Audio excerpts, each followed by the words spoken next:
Good morning, everybody, and welcome to SuperJump 2. I am Shads, joined by Falco, and it may be early, but we are in for some flat and good action.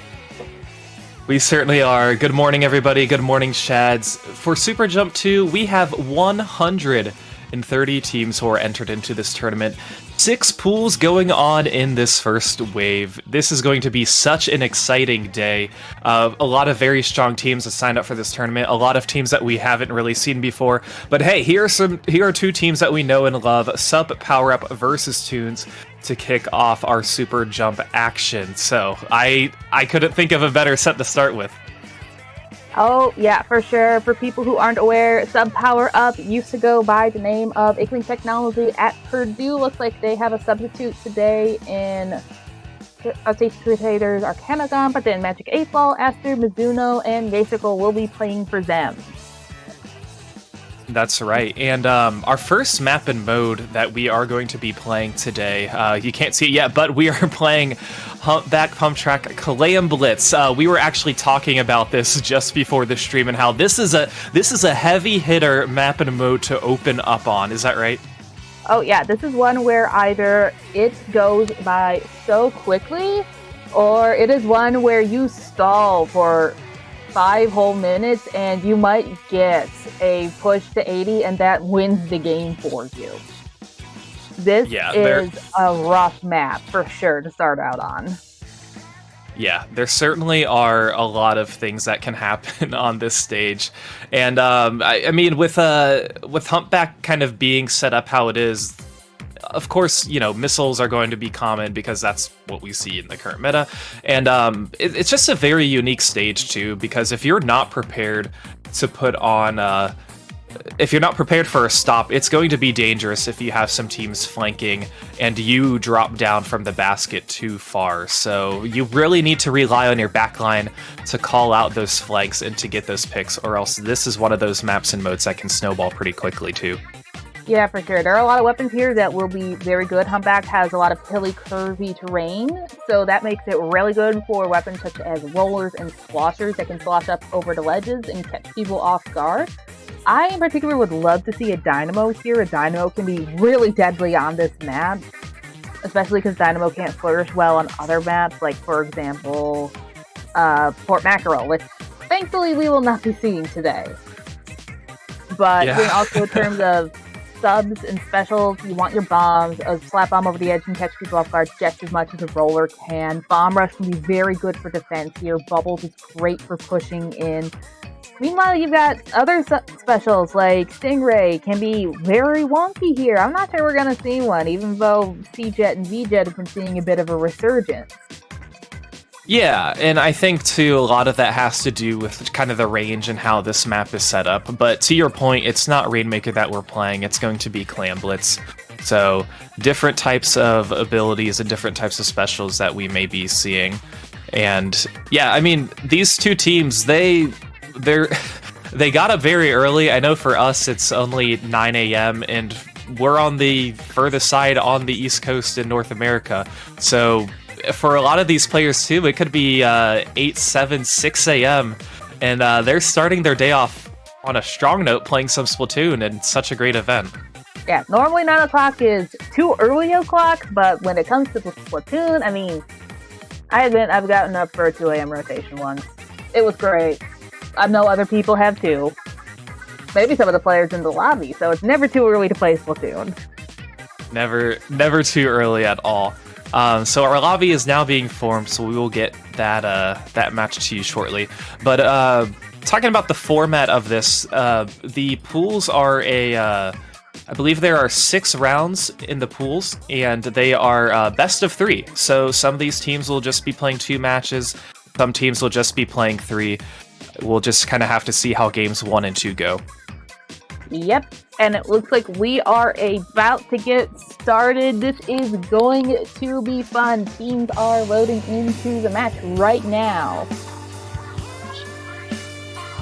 And taking a look at these comps. Ooh, okay, we do see the Brella, and ooh, I also like the Rapid Blast, or the Rapid Blaster too. So it looks like looks like Sub Power Up is going to quickly try and take care of some mid, and they are able to get a pick pretty quickly. With Magic kind of being their backline right now as the Bamboo trying to push up with the Tri-Slosher as well, going to get some missiles, and they have pretty good control of mid. Yeah, Sub Power Up's getting a very strong start out, although one of them does get picked off. Looks like that's by the Flash. Gets another one. Love the weapons with no RNG whatsoever, and Bomb Rush is coming out. We did talk about how that's good for defense, but it's also going to be pretty good at offense. The Mixie is going to take to the sky with that Inkling, try and get a pick on one. Can they get the second? The Gasicle is going to come out with those bubbles to stay alive. And looks like Fleck gets taken down as well. So quickly, the first minute has almost elapsed. And both the teams are really just poking at each other. Neither one has managed to get a power play yet. They are Sub Power Up at first. They were controlling mid, then Toons, but unfortunately neither team able to make a push.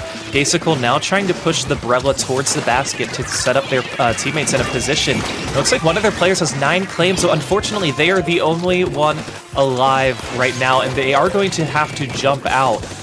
Luckily, they don't have to get rid of all 9 of their power claims. They're just going to jump back to one of their teammates. But this is giving Toons a very good opportunity now to push up and make a score of their own.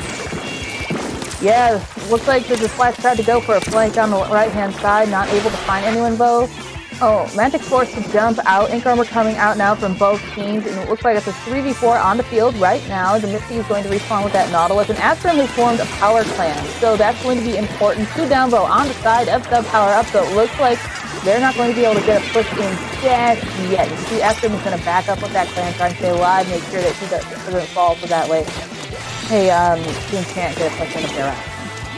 Yeah, and Toons making very good use of their map right now, trying to push up, locking out some of these Sub Power Up players.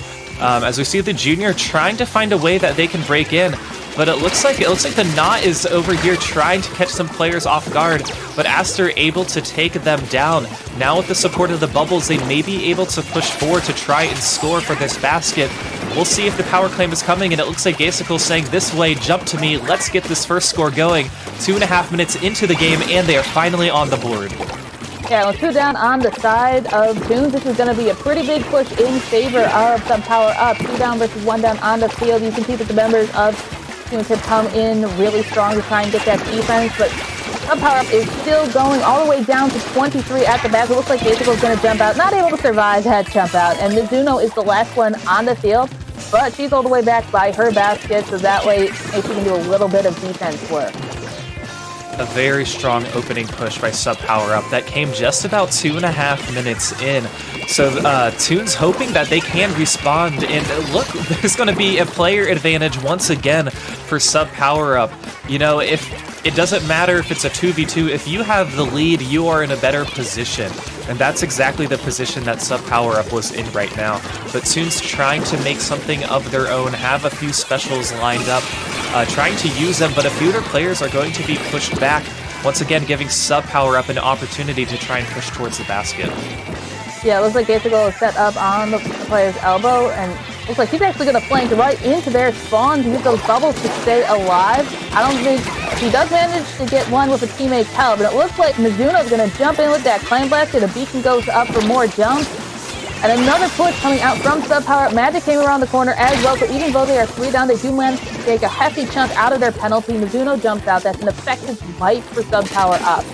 But shipping that much off their penalty is really, really good. Yeah, they did get quite a few off of their penalty, and I was going to say that is a very tricky position to be in if you are Toons, having that Sub Power Up team push up on the right side, but they are now able to score, getting 2 power claims in, but they are going to have 3 players go down right now, and it looks like it's just a Knot who's actually doing a very good job getting a few picks of their own, but this is going to be a tough 30 seconds for Toons if they want to try and score. They are able to pick up their Pity Clam, and it looks like the Blaster has it kind of on the right side, and they do have a little bit of map control, but as long as Sub Power Up keeps this battle at mid, they should have this game. Yeah, but it is 1 down on the side of Sub Power. Make that 2 down, so this is going to be a big push coming in from Toons. 2 members of Sub Power jump out to get better defense going, and more clans are coming in. They do have 11 new ones. Oh, a nice double with the bomb right there. Looks like Pedestrian's going to try and use that bomb to stay alive. Not able to do it, and that's a full wipe on the side of Toons. Sub Power Up will take game 1. Yeah, that was a make it or break it point for Toons. You have to do everything you possibly can. It's great that they scored, but unfortunately, when you can't follow up and you have so many points that you still need to get, it's going to be that much more difficult. And like you said, game 1 going to sub power up. Not sure which one out of Mizuno and Aster got that double bomb pick right at the end there, but it was a clutch pick there, because that could have easily gone in favor of Toons if Sub Power Up hadn't gotten a 2 down right at the start of their push. Yeah, certainly. And I mean, it very much started as a stalemate in the beginning of the match. And then we saw this very back and forth of you get a power clam, you get a few follow-up clams. But I think because Sub Power Up just had that very dominant opening push, and also opening push for their first push that again happened halfway into the match, that just kind of set them up in a very good position because they could play a little more conservatively. They knew that Toons would have to work very hard to try and match their score. Even though Sub Power Up had a lot of penalty points, it really didn't matter. They just made Toons try to scramble to get all of those clams in time, and that's what worked out for Sub Power Up. Yeah, for sure. So now things are going to be a little bit more dangerous for Toons. If they lose this one, it is going to be round 1 done for them. But anchovy games on Splatoon can be a little bit of a flip map. It's such a small zone. It's one of the few zones where you can cap it almost completely with a splashdown, if not completely, depending on where you place it. And since it's right down in that pit area with the fans that can be raised up and down, it can be a little bit of a bloodbath when you're jumping down in to try and get that cap. Yeah, certainly. This is one of those maps that really can snowball. If you get the wipe and you get all of your players up in their arcade, it's going to be very hard. We're going to see Magic on the E-leader now, being that anchor, so I can't wait to see what they do. I am so thrilled to see it in E-leader since I am an E-leader player on this map. I'm a bit surprised to see Magic playing it since I'm used to seeing Magic playing Sloshers, but it's nice to see them branching out. Meanwhile, on the side of Toons, we have a V-Jet, we have a Mini, which is a support weapon that you don't often see anymore. It used to be a lot more popular. Junior, and again that Neo Splash, which will do very, very well here. First cap is going to go in favor of Toons. Pedestrian gets Apical, but then gets taken out by Asterum on the, looks like the Klugas. Yeah, I like the choice. You know, we don't see any type of Gluga very often, and seeing the Klugas makes me happy. I love the Fizzy Bombs. This is, I think, a great Fizzy Bomb stage where you can just throw the Fizzy Bombs up in their arcade and by their fans. But now Sub Power Up trying to take control of the zone, but with 2 players out, it's going to be very hard. Toons going to be getting this zone back, and they are setting themselves up in a pretty good position because it doesn't seem like Sub Power Up has a ton of paint power relative to Toons. So they need to use this towards their advantage. Once they get those few players down, they need to push up and make Sub Power Up scramble. Yeah, and Pedestrian right there is hanging out on the fan. You can see that Magic is up on the higher parts of the plat to try and keep people a little bit busy here. We're going to see if they can poke at them a little bit. Not sure if they'll be able to with that jet. Looks like Bomb Rush coming out, so that is the Curling Bomb Rush 10 that Gasical is running. So that has Curling Bomb and Wall, I believe. And Sub Power Up will get the cap, 1 down on each side of the field. Sierra getting that pick on Gasical as they try to climb up the fan. This is coming out, Armor coming out from Toons. This is coming out in return from Sub Power Up. Looks like, oh, thank goodness for Armor, because Sierra was dead there if it weren't for that Armor. Yeah, that really came in clutch to save them. And I mean, this is a good position for Toons, but Gasical now pushing in on the side with the Umbrella, staying in front of it, trying to get some of these picks, but unfortunately it's not going to happen. Sub Power Up has been having a harder time this match, and I think it all has to do with kind of the paint power that Toons has. So now Sierra trying to push forward with the support of one of their teammates who's already up in the arcade, getting 2 picks from them. And now this is where dangerous things can happen. And Sub Power Up, they really need to gather some of their specials, work together to try and find a place that they can break in. But the map control by Toons right now is making that very hard. Yeah, Rain coming out, Fizzy's coming out. Looks like Gasical has that Curling Rush going in. 3 down on the side of Sub Power Up. Oh, that is heartbreaking for them. Mizuno's going to see if they can make a hero play. Not sure if they can. No, they cannot. A 2v1 is very, very hard to win. So the game gets flipped in favor of Toons, so we see our first best of 3 set actually going to game 3. You know, if you would have told me that we would see that during the very first set of SuperJump 2, I wouldn't have believed you, especially in pools when things tend to be a little more staggered with the positioning of some of these teams. But hey, this is why we're showing you this match. These two teams very competitive with one another. Sub Power Up getting the win on the first game, Toons getting the win on the second. So we're moving on to game 3. Yeah, and that is going to be Tower Control Starfish, so this is going to be fun. It's one of those maps where it's going to be very hard to get past the first checkpoint and the second checkpoint, but once you get past the second checkpoint, it snowballs like crazy. Yeah, it certainly does, and I think controlling those checkpoints and making sure that you can get them, and having some of your players push up in front of the checkpoints too, is going to be very key for some of these teams. But with the checkpoints kind of in the spots that they are, it can be tricky to get past a few of them, I think, especially early on. But I mean, of course, these teams are no stranger to this map mode combo. This is a map and mode combo that comes up in tournaments very often, and kind of seeing how some of these players play too. You know, with game 3, you kind of have a better idea of seeing what weapons are possible and kind of knowing that, okay, Sub Power Up, they have a few things in their pocket. Toons, they have a few things in their pocket. So it's also a game of what can we play, and we have to predict what they're going to play and see what we can do to counter that. Yeah, so we know probably for sure J-Circle is most likely going to be running that tent umbrella. He is a tent main through and through, one of the few people that have stuck with the weapon. Aster probably going to stick with Slosher, might go to Makuga's. Magic, not sure what Magic's going to pull out. I'm not familiar with the players on Toon, so I couldn't tell you what they're going to swap, but I don't think they're going to swap off that Splash for sure.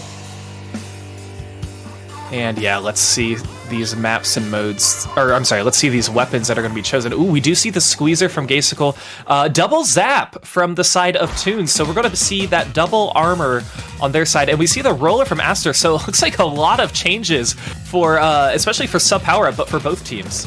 Yeah, so on the side of Toons, we are seeing double armor, double jet, which used to be a very popular comp choice back in the old 2017. Meanwhile, on the side of Sub Power Up, we see a Cunder, which you haven't seen in tournaments in ages. That used to be really strong when it first came out. Of course, the roller, not sure if that's the Crack-On or the Carbon. I think it's the Crack-On. Cunder going down on the side of Sub Power Up. And then, of course, Gaysicle on the Squeezer. So, not as much paint as I would like to see for a roller, but it could work. Aster's going to fall to the Jet, who then gets taken out by, it looks like that Squeezer. And then another Jet armor coming out now from Toons. Gaysicle coming out with the bubbles, not managing to find anyone. They do have one bubble in the back, though. It's 2, actually, with that bubble, so nice 2v2, and the third one jumps out, so that's going to be very effectively down on the side of Toons. Yeah, that is still a win for Toons, though. Getting past that first checkpoint this early on, they immediately hopped on the tower, had no problem getting past that first checkpoint. So if they put all of their focus in stopping Sub Power Up from trying to get past that checkpoint in this position, that's going to be very crucial for them. But now Magic is going to be on the tower, trying to watch and see where some of these players are for Toons, and they are going to be approaching their first checkpoint, but no, the Splash is going to be taking them out. Can they get the Roller as well? Roller is now going to go down, so a very good stop for Toons. 3 down. Looks like Gaysicle is going to fall as well, so 3 down on the side of Sub Power Up. And the members of Toons are going to push really far into the street area to try and make sure that they can get ground. They have all 4 specials at the ready, so this push, unless Sub Power Up can get a good pick, it's going to hurt. First into Armor Jet combo coming out, picks off, looks like Astrum on the roller. Got 2 down on the side of Sub Power Up. And they're just checkpoint.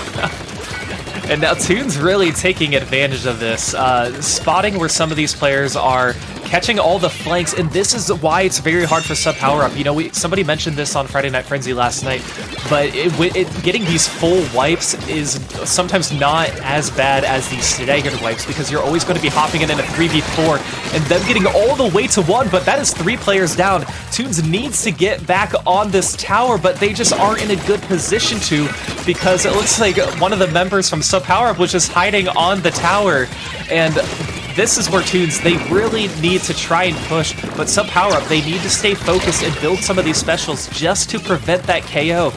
Play the long game for now. Gotta get this pick immediately, but it looks like it's not going to happen. That one is going to Toons. Heartbreaking for sub power-up, but they fought hard, and I do think that they're going to go pretty far in the tournament. Oh, certainly. I mean, that game 2 that we saw was very dominant of Toons, and game 1 they struggled with a little bit, but you know, Sub Power Up, they're a team, they're still going to do very well in this tournament. We've seen them play kind of in the mid-level arena, so I mean, it's better to go down to 1 just for the sake of your record. Now, morally, it's, you know, oh, we were very close, we couldn't quite get it. But yeah, I mean, a fantastic job for Toons. That's gotta feel good for them winning the first set. Yeah, for sure. So with that is going to wrap up. Up set number 1 here on stream. And again, Toons getting that victory 2-1 over Sub Power Up. But I believe we're going to be taking. We have our next game that we're going to be broadcasting. It's actually going to be the Cascade Duck Crew versus Knights of the Roundy Table. I love both those names. Like, please tell me that those are actual team names and not like pickup names. 'Cause if they are pickup names, then some of the best pickup names I've ever seen in a while. But I'm really hoping those are like actual team names, because that would be just so much fun to have teams running around the community named Cascade Duck Crew and Knights of the Roundy Table. You know, I had a feeling that Roundy was on Knights of the Roundy Table, and we are right here. We can see the roster. So yeah, I agree. I like both of these teams too. But I believe the Knights of the Roundy Table, I believe that's a pickup. I'm not as familiar with Cascade Duck Crew, but very looking forward to seeing what they can do during this set. Yeah, for sure. Not really familiar with anybody on these teams, aside from, of course, the aforementioned Roundy. I want to say Bishop might have played backline at one point in time. I know there was a Bishop that played backline weapons, but I'm not sure if it's this one. So, taking a look, and it looks like both of these teams won their first set.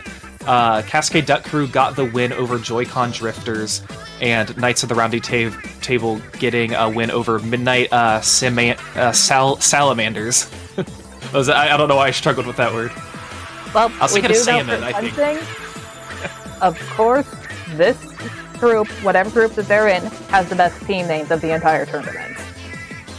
Oh yeah, I mean, it's that's pretty good coming since this is only the second set that we've seen, and we've only seen the names of 4 teams. But I think the contenders are there. I think you're right. Looks like the chat is putting most of the money on Knights of the Roundy Table with 11,000 plus points versus 3,700 points. But of course, that's just what people think will win. Last time we saw somehow we're getting most of the points bet on them. And we're going to be starting off with a Black Belly Rainmaker. Once again, this is the Rainmaker stage that we see all the time. So, of course, this is a field day if you're C-Jet, if you're any Ray weapon. And, yeah, I mean, we haven't seen Rainmaker yet, so that's why it's probably the first game of set number 2. But, yeah, I mean... This is such a fun map to watch from a commentator's perspective and from an audience perspective. Playing on it usually reminds me of doing algebra. Pain and suffering. It is so fast. No push is safe. You can get it to 1 point, and it is still wholly feasible, and oftentimes flips and the other team gets a knockout. It's not like other maps where you get it to 1 point and it's like it's just good as a knockout. It might as well be a knockout.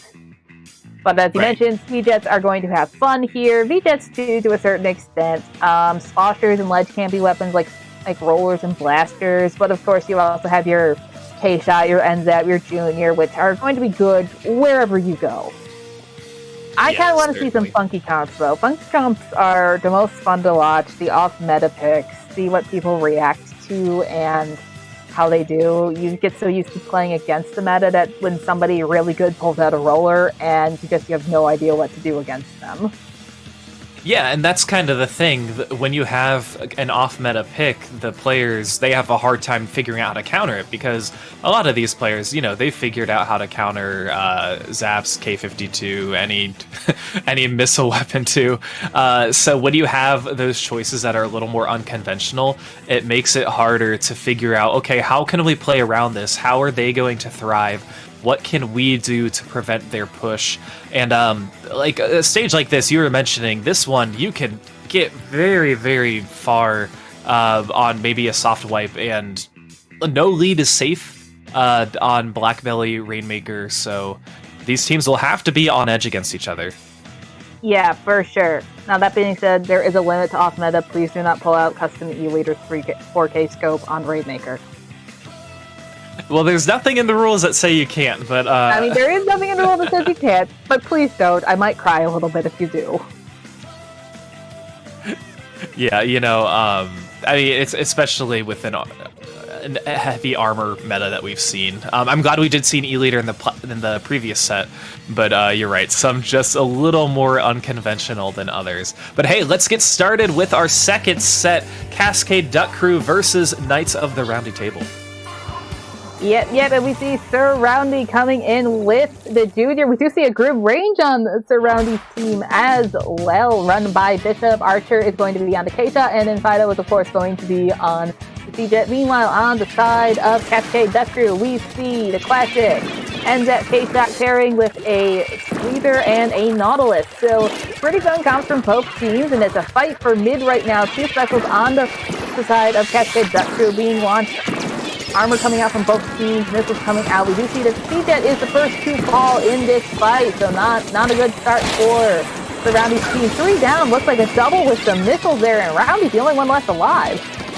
Yeah, Roundy's really going to have to back up, get in a good position. And I mean, this Rainmaker is going to be set up pretty well. They're just going to have to avoid some of these bombs, take it around this left side by the plateau, and 2 players are going to go down. So this could get very ugly very quickly, but no, they are going to go down, getting to 24. But I would say Cascade Duck Crew still in a good position, as they are able to pick up the Rainmaker, push it just a little further. So Knights of the Roundy Table, they're going to need to try and spot some of these Cascade Duck Crew members, get the Rainmaker back centered, get some map control, and they really need to put Bishop in a very good position, like where they are right now, just hiding behind these ledges going right under them, so they can get these amazing picks. And now the Rainmaker is going to reset, and 2 players are going to go down for Cascade Duck Crew. Yeah, we talk about amazing picks. Bishop getting one behind the wall with the blaster. The joys of having area of effect. And it looks like members of Cascade Duck Crew are jumping out. One is fighting Bishop over on the left-hand side with armor. It's around, he's got the Rainmaker, but you see 2 members of Cascade Duck Crew are pushing them back. Missiles coming out. Watch out for that bomb, people. 1 down on side of Roundy, and we've got 2 specials online for Duck Crew. Egret is in a bit of a tough spot, bro.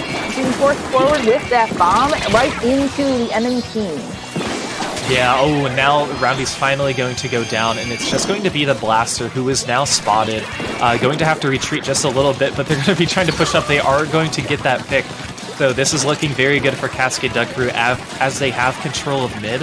The Rainmaker is in a good spot for them as well. I don't believe they've popped it yet, but it's... maybe they have? No, they have not. So they just want to kind of leave that contested. I mean, it's still relatively early on in the game. We're not even halfway through.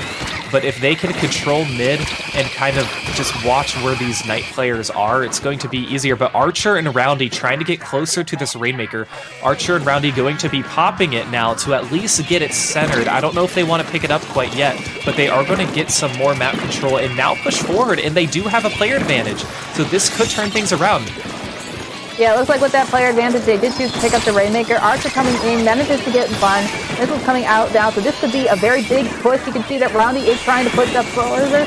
And here comes the lead with a 4 down on the side of Cascade Duck Crew. So it's going to be a quick pop.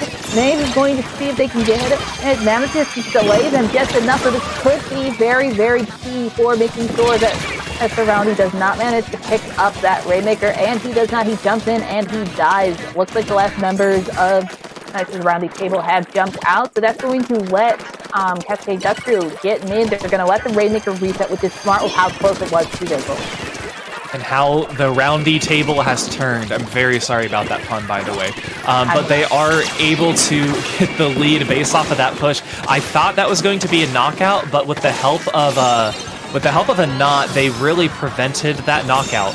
So Rainmaker's going to be back at mid just for a moment now, and Cascade Duck Crew trying to figure out and make something of their own with just about a minute left, but they need to get in a very good position. They need to get these picks. Ideally, they want to get that wipe when they pick up the Rainmaker, but they're going to have to retreat just a little bit more as Knights of the Roundy Table have started to push up. But Cascade Duck Crew popping the Rainmaker, and I believe they're trying to find a good opportunity to pick it up, but having these players go down is definitely not helping them.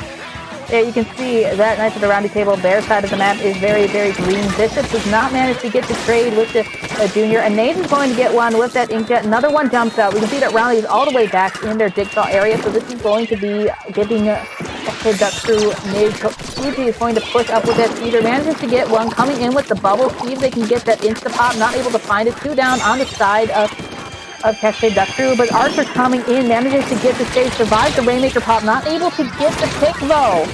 So 2 down on each side of the field. There are 14 seconds remaining. Koji is going to get at 1 down, 2 down on the side of Roundy's team. Meanwhile, on the side of Cascade Duck Crew, Egret is going to pick up the Rainmaker. The DV Stingray is coming in. Bombs are coming out. 1 down on 3 down on the side. Make that a full wipe to end the game. Knights of the Roundy Table coming in and doing a little bit of duck hunting there at the end. You know, even if the Ray doesn't get the picks, it at least forces the enemy team to move, and that allows your teammates to push forward and try and predict which direction that they're going to go. So I don't think the Ray actually got anybody, but it was the support of all of the other players who got all 3 of those picks at the end. But yeah, that was a very strong performance by Roundy Table. Oh, yeah, for sure. But with how strong Cascade Duck Crew was at the beginning, I don't think that Knights of the Roundy Table can say that they're not all quacked up that they were meant to be. Certainly. And again, that was a very fast-paced map and mode that we saw. Let's go to something a little bit different. We're going to have Clam Blitz on Sturgeon Shipyard. So, I mean, the frustrating thing about this stage is sometimes you can't really tell where an enemy is throwing clams if you're not prepared on defense, and that honestly could be said about any stage, but especially if they have that height advantage and just keep throwing clams from up top, it can be really hard to defend. So I think if the knot returns kind of having that range, maybe the squeezer, we mentioned that I think Cascade Duck Crew, they had a very traditional comp. So that seems like a comp that could also thrive in this map mode.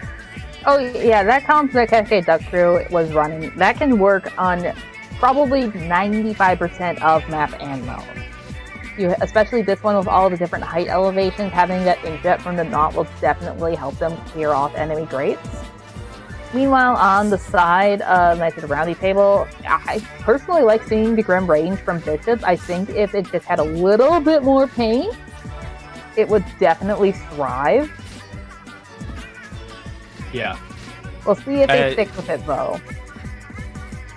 Yeah, I mean, we can see that Cascade Duck Crew's taken more time choosing their weapons. Knights of the Roundy Table, if it ain't broke, don't fix it. But yeah, these teams, let's see what they chose, because I'm curious. We will likely see some changes, even though we mentioned that, hey, this comp works in 95% of the maps and modes, but let's take a look. So we see the ballpoint coming out from Knights, and we do see the Neo. I believe the Neo Splash is new along with the Junior. Yeah, the Junior swapped over from the end up. The Neo Splash is in the hands of the member that is holding the Nautilus. Bishop is staying on that Grim Range, and he has plenty of paint now thanks to the Ballpoint Junior Tricore that they're running. That's a lot of paint. You've got rain, double armor, and the missile. 3 down very, very quickly on the side of Cascade Duck Crew, and members of Knights of the Roundy Table are jumping in very quickly. They've already got 20 clams, so if they can build a ball here, and it looks like that's what they're trying to do over on the right-hand side, they are going to have a power clam very quickly. Roundy's going to hold it. Looks like they're going to try and force it in through the grape. One goes in.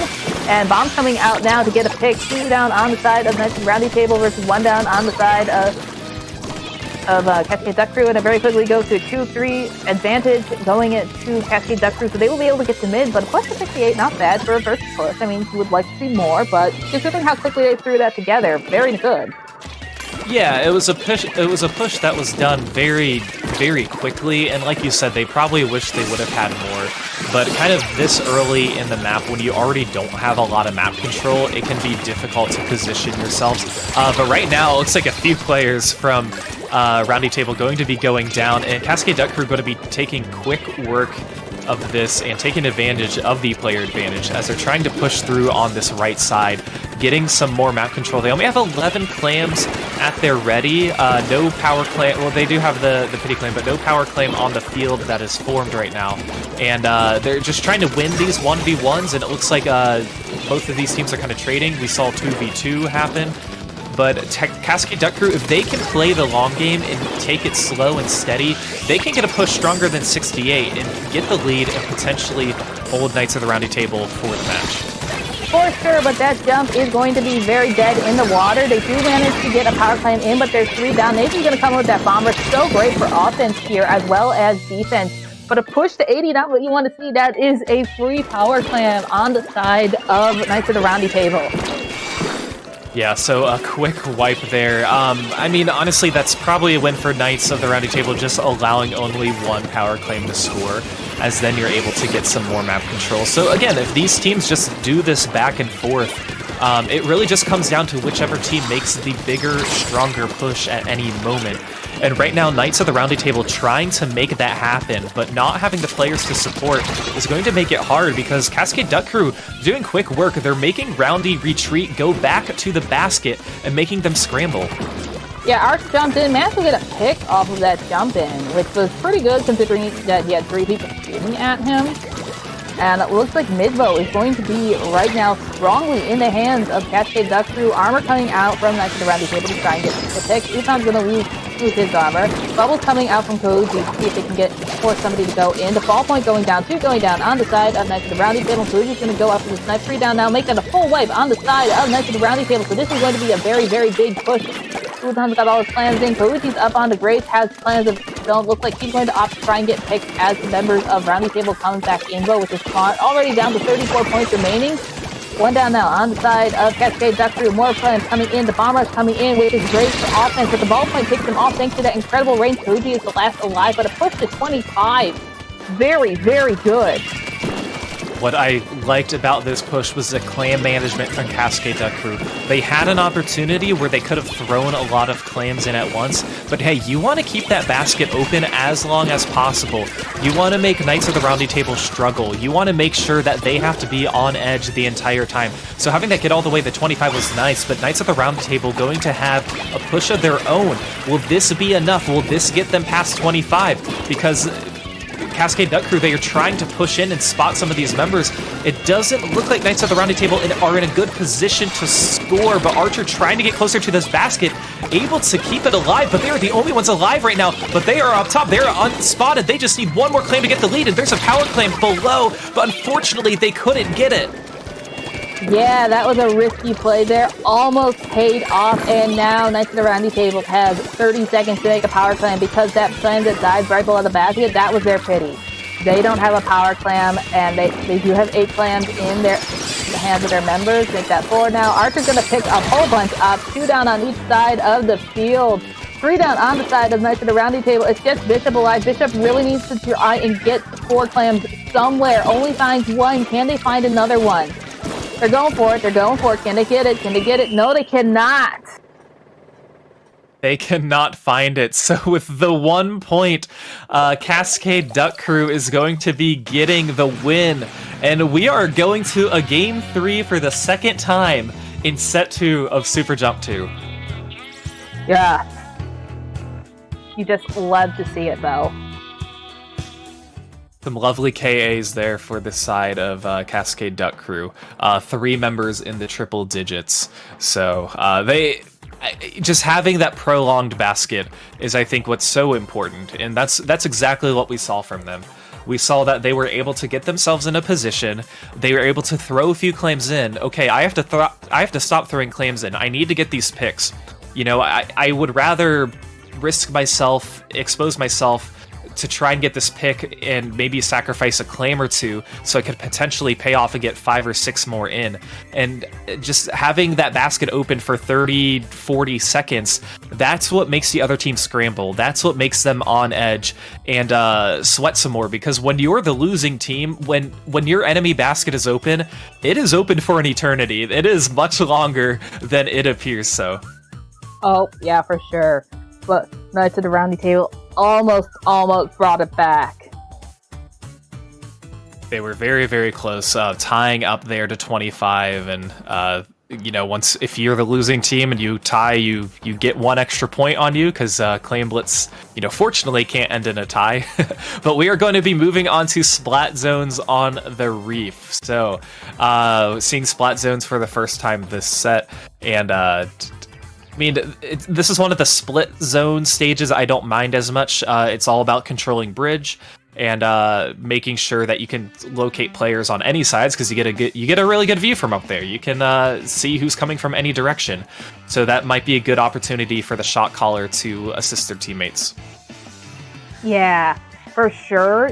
And then it's also very good for weapons that you can dump ink over the side very easily, like the blaster, like the slosher that Knights of the Roundy Table are running. I don't expect them to really change their comp, and they are not, aside from Roundy dropping Junior, picking up the Zap. Meanwhile, on the side of Cascade Duck Crew, they're not making any swaps, so pretty much the same comp from both teams. And this is going to be fun. You can see that the ballpoint is trying to get set up overlooking the enemy tree, which is a nice place for backlines to hang out. Archer's going to come in down that slope with that try. First cap is going to go to Cascade Duck Crew, and Archer's quickly finding themselves in I think it's all 4 of them.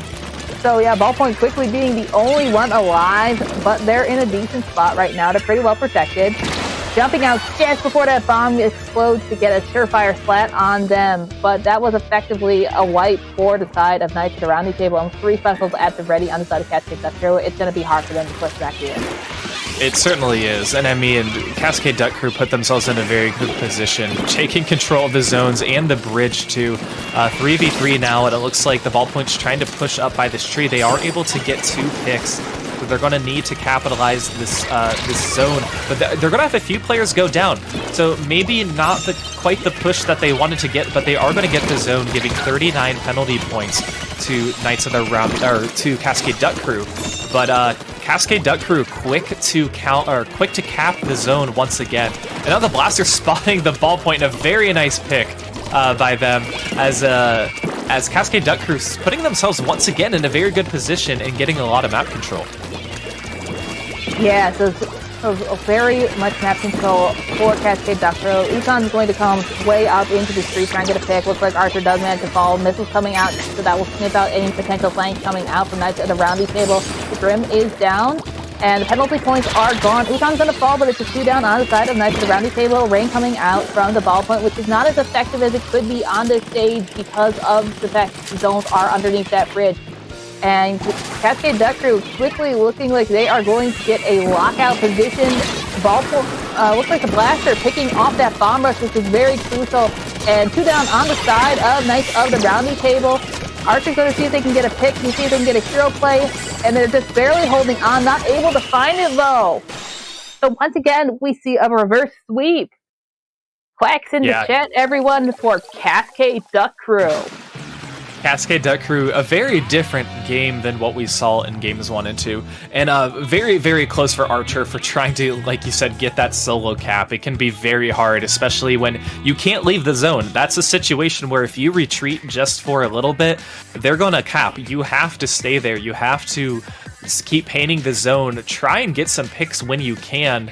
So you're just hoping that some of the players from Knights of the Roundy Table are just standing in the zone, and honestly that wasn't really the case. So Cascade Duck Crew getting that win. That's going to be their 2nd set win, and they're going to be moving up to 2-0 in the pools. Knights of the Roundy Table going to be dropping to 1-1.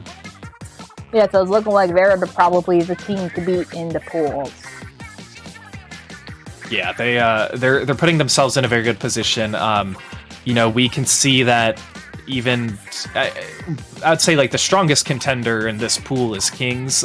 So, but as far as the teams that we've seen so far, yeah, they're gonna be putting themselves in a very good position as we will be moving on to round 3 very shortly. Yeah, Kings, as you mentioned before, very strong contender. If my memory serves correctly, they are actually the champions from last SuperJump, way back in the old 2021. So they're definitely going to keep an eye on other strong teams in the pool as well. This is definitely the wave that has a lot of the stronger teams, because I think a lot of them wanted to wake up early and see if maybe they could play this and then possibly play in the Nintendo tournament later. Yeah, that's exactly right. And even though it's early for a lot of these teams, the teams who are playing in Pool A, we know a few of them are playing in the Nintendo tournament because that started yesterday, and top 16 is starting later today. So a lot of Splatoon action for a few of these players this weekend. We know it's bright and early for a lot of these players too, especially those on the Western North America side. So, hey, you can't get enough Splatoon, though, especially with the hype of Splatoon 3 just knocking on the door. Which is only 48 days away, mind you. Which also means Riptide 48 days. Yeah, one of my teammates is doing a countdown in their name in our team server, and it's currently 48 days until Happiness, otherwise known as 48 days until Splatoon 3 launches. Yeah, I mean, it's really sneaking up on us, and I always love all the little teasers that we've gotten to see on Twitter, such as the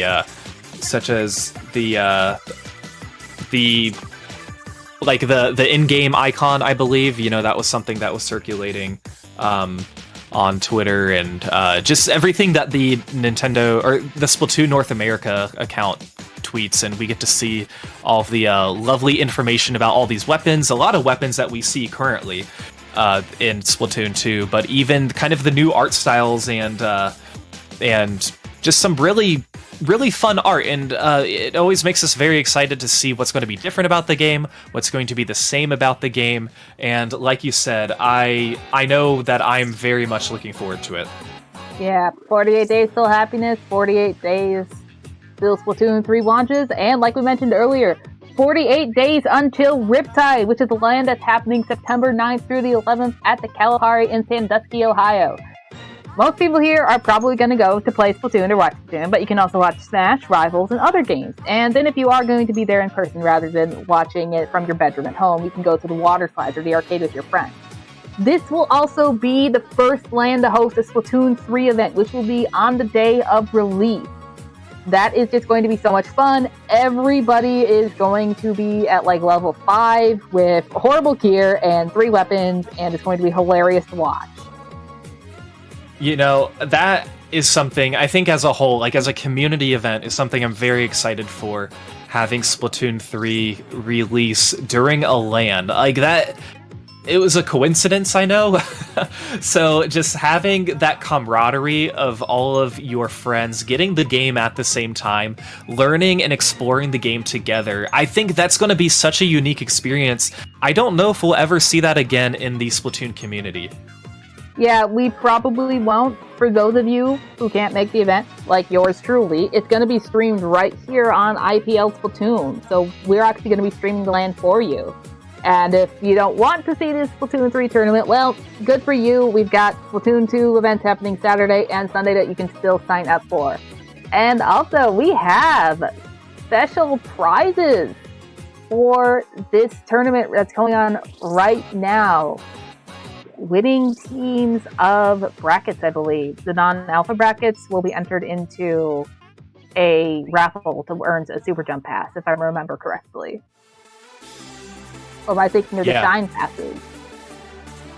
Yeah, so the winners, they get those passes, and those are teams that like they're on the fence about going. It's like, hey, if you win, you get to go for free. You get a free pass to get yourself into the venue, which is, I mean, that's a very, very good prize. So I know those teams would love to have that. But hey, we have our teams for our third set match. We're gonna be having Freelancing Takoyaki versus My Leg Paradise.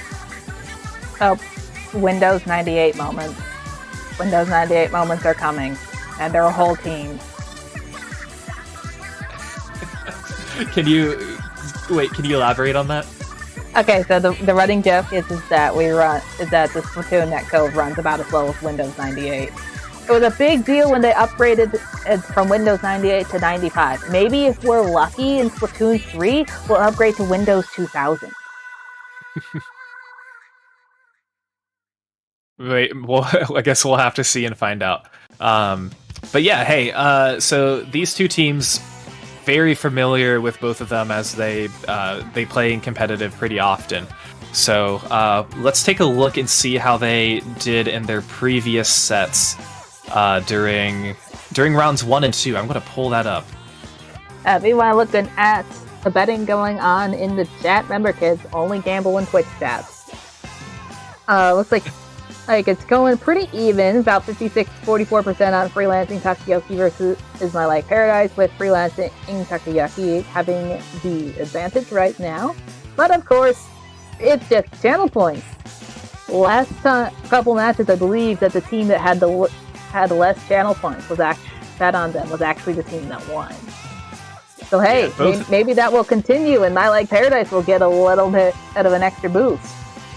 So both of these teams are 1-1 in their sets.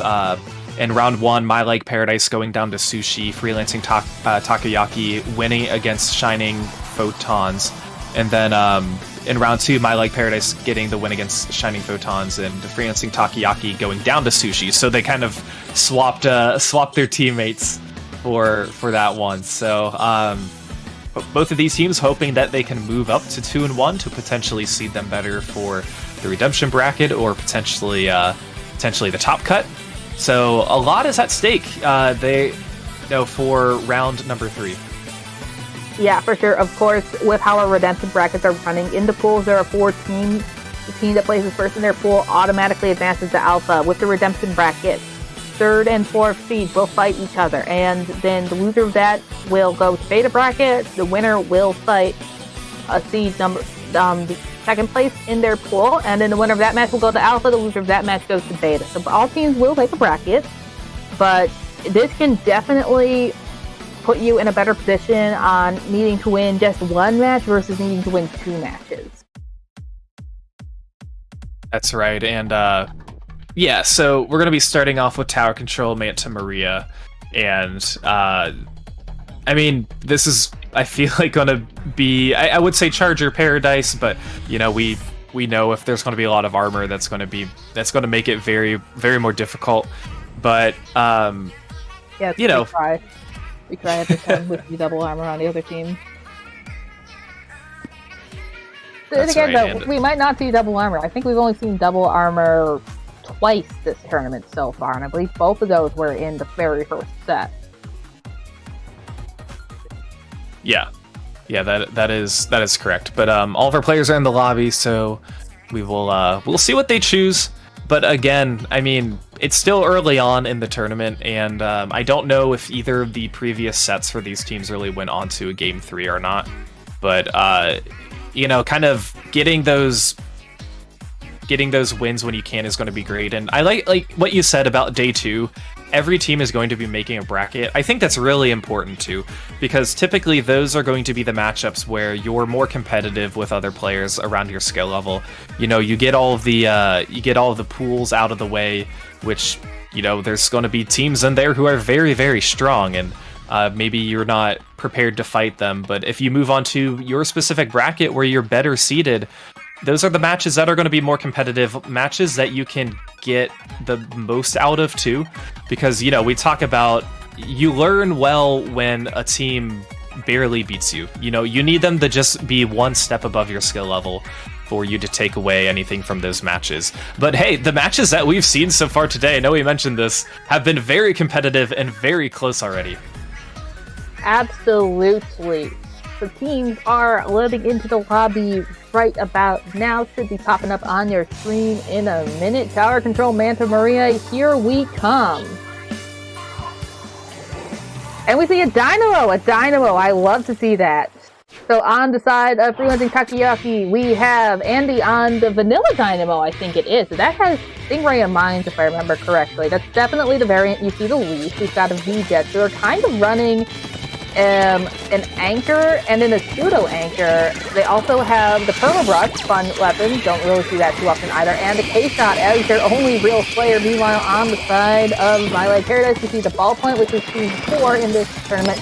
K-Pro, first time we've seen that, used to be a very popular weapon back from main power at first game existence. 2 down quickly on the side of Freelancing Takoyaki versus 1 down on the side of My Life Paradise. And then, of course, Freelancing Takoyaki finishing it up with the K-Shot Jr. that is so prevalent right now.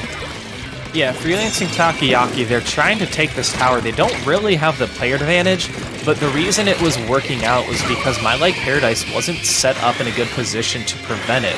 And they knew that, like, hey, if we can just get past this checkpoint, if we can get there, that's going to be huge. We can sacrifice a player or two as long as we can get past this checkpoint, because we know that's going to be what's very difficult.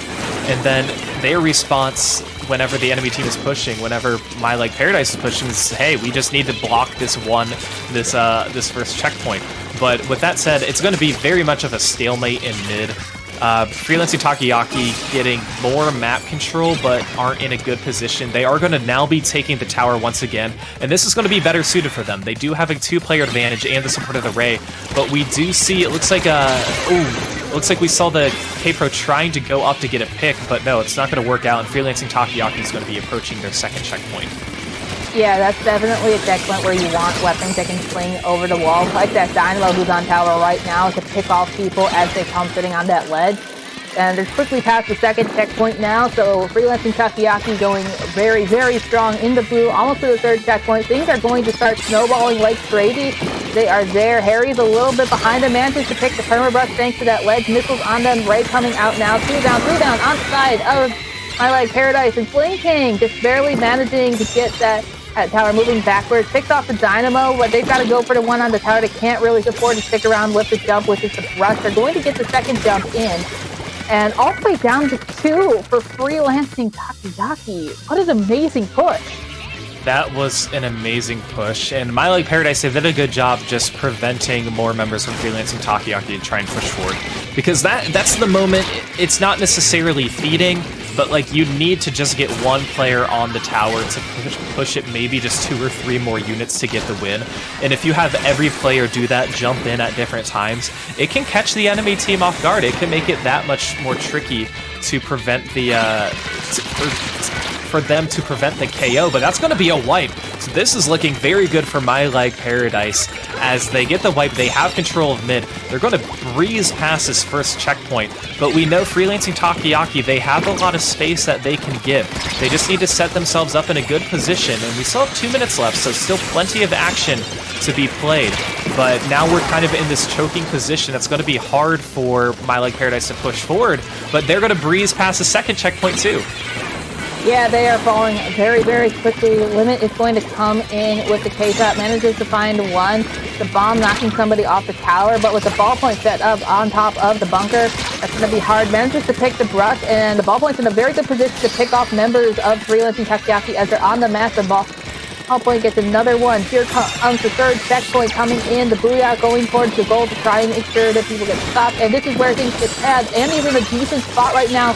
Do we see the 1-point lead? I think we will. Possibly. It's going to be so hard, but no, 3 players are now going to go down for My Like Paradise. And that is a good stop for Freelancing Takoyaki in the same position that My Like Paradise was in just before. And we have a minute left. So again, tower is going to be going back to mid. It's all going to be about controlling mid, especially if you're Freelancing Takoyaki. You have the lead, and you know that My Like Paradise, they need to push it very far if they want to get the win. But the downside is they don't have any checkpoints they have to get through anymore, so they have to win these 1v1s, and that's a very nice triple by Limit. That's going to be very crucial for Freelancing Takoyaki to push forward and start this phase where they can just prevent all sorts of flanks. Yeah, with no checkpoints, this is a good old-fashioned F1 style tower control game now. Ruben's going to be pushed way back because of those Penta missiles. And it looks like the Freelancing Takoyaki is going to abandon the power, which is kind of smart. You want to make sure that you stay alive at this point with only 12 seconds left in the game. They do have the GG Stingray where the armor and missiles coming out. I think that's a little bit early. They really should have saved one of those for the Ray. But a full wipe on the side of Freelancing Takoyaki. So this is when things are going to get dangerous. Clutch wipe for My Leg Paradise. And now you can see that Ruben is set up on the bunker again. You can see one down on the side of Freelancing Takoyaki, one down on the side of My Leg Paradise. Ballpoint is trying to get touches. Here comes the Booyah Bomb right on the tower to prevent members from coming in. 5, 4, 3, 2, 1! And they lose the lead! My Leg Paradise coming back with the very long overtime, almost KO. They only needed to get to 1, and they got to 1. That is such a hard position to be in if you're Freelancing Takoyaki, because you have the wipe, you have the time to coordinate how you're going to prevent that push, but sometimes when you just don't know where these players are, you don't know where the My Leg Paradise players are, it can be very hard because you have players go down one by one by one, and then at that moment you need to just rush towards the tower at the very end, use all your specials, just throw all of your specials, and then you know that Freelancing Takoyaki, they're going to be trying everything they possibly can, and My Leg Paradise is going to try and hop off the tower and throw specials as well. So just a very special spammy ending that worked out in the end for My Leg Paradise. Yeah, we talked about how Freelancing Takoyaki had the GG, right? Well, we neglected to mention that My Leg Paradise brought the GG Booyah. Yeah, and I mean, Freelancing Takoyaki taking a lot of things there. Limit with the most kills, Andy with the most specials, tied with Odaz with most objective, being on the tower the most.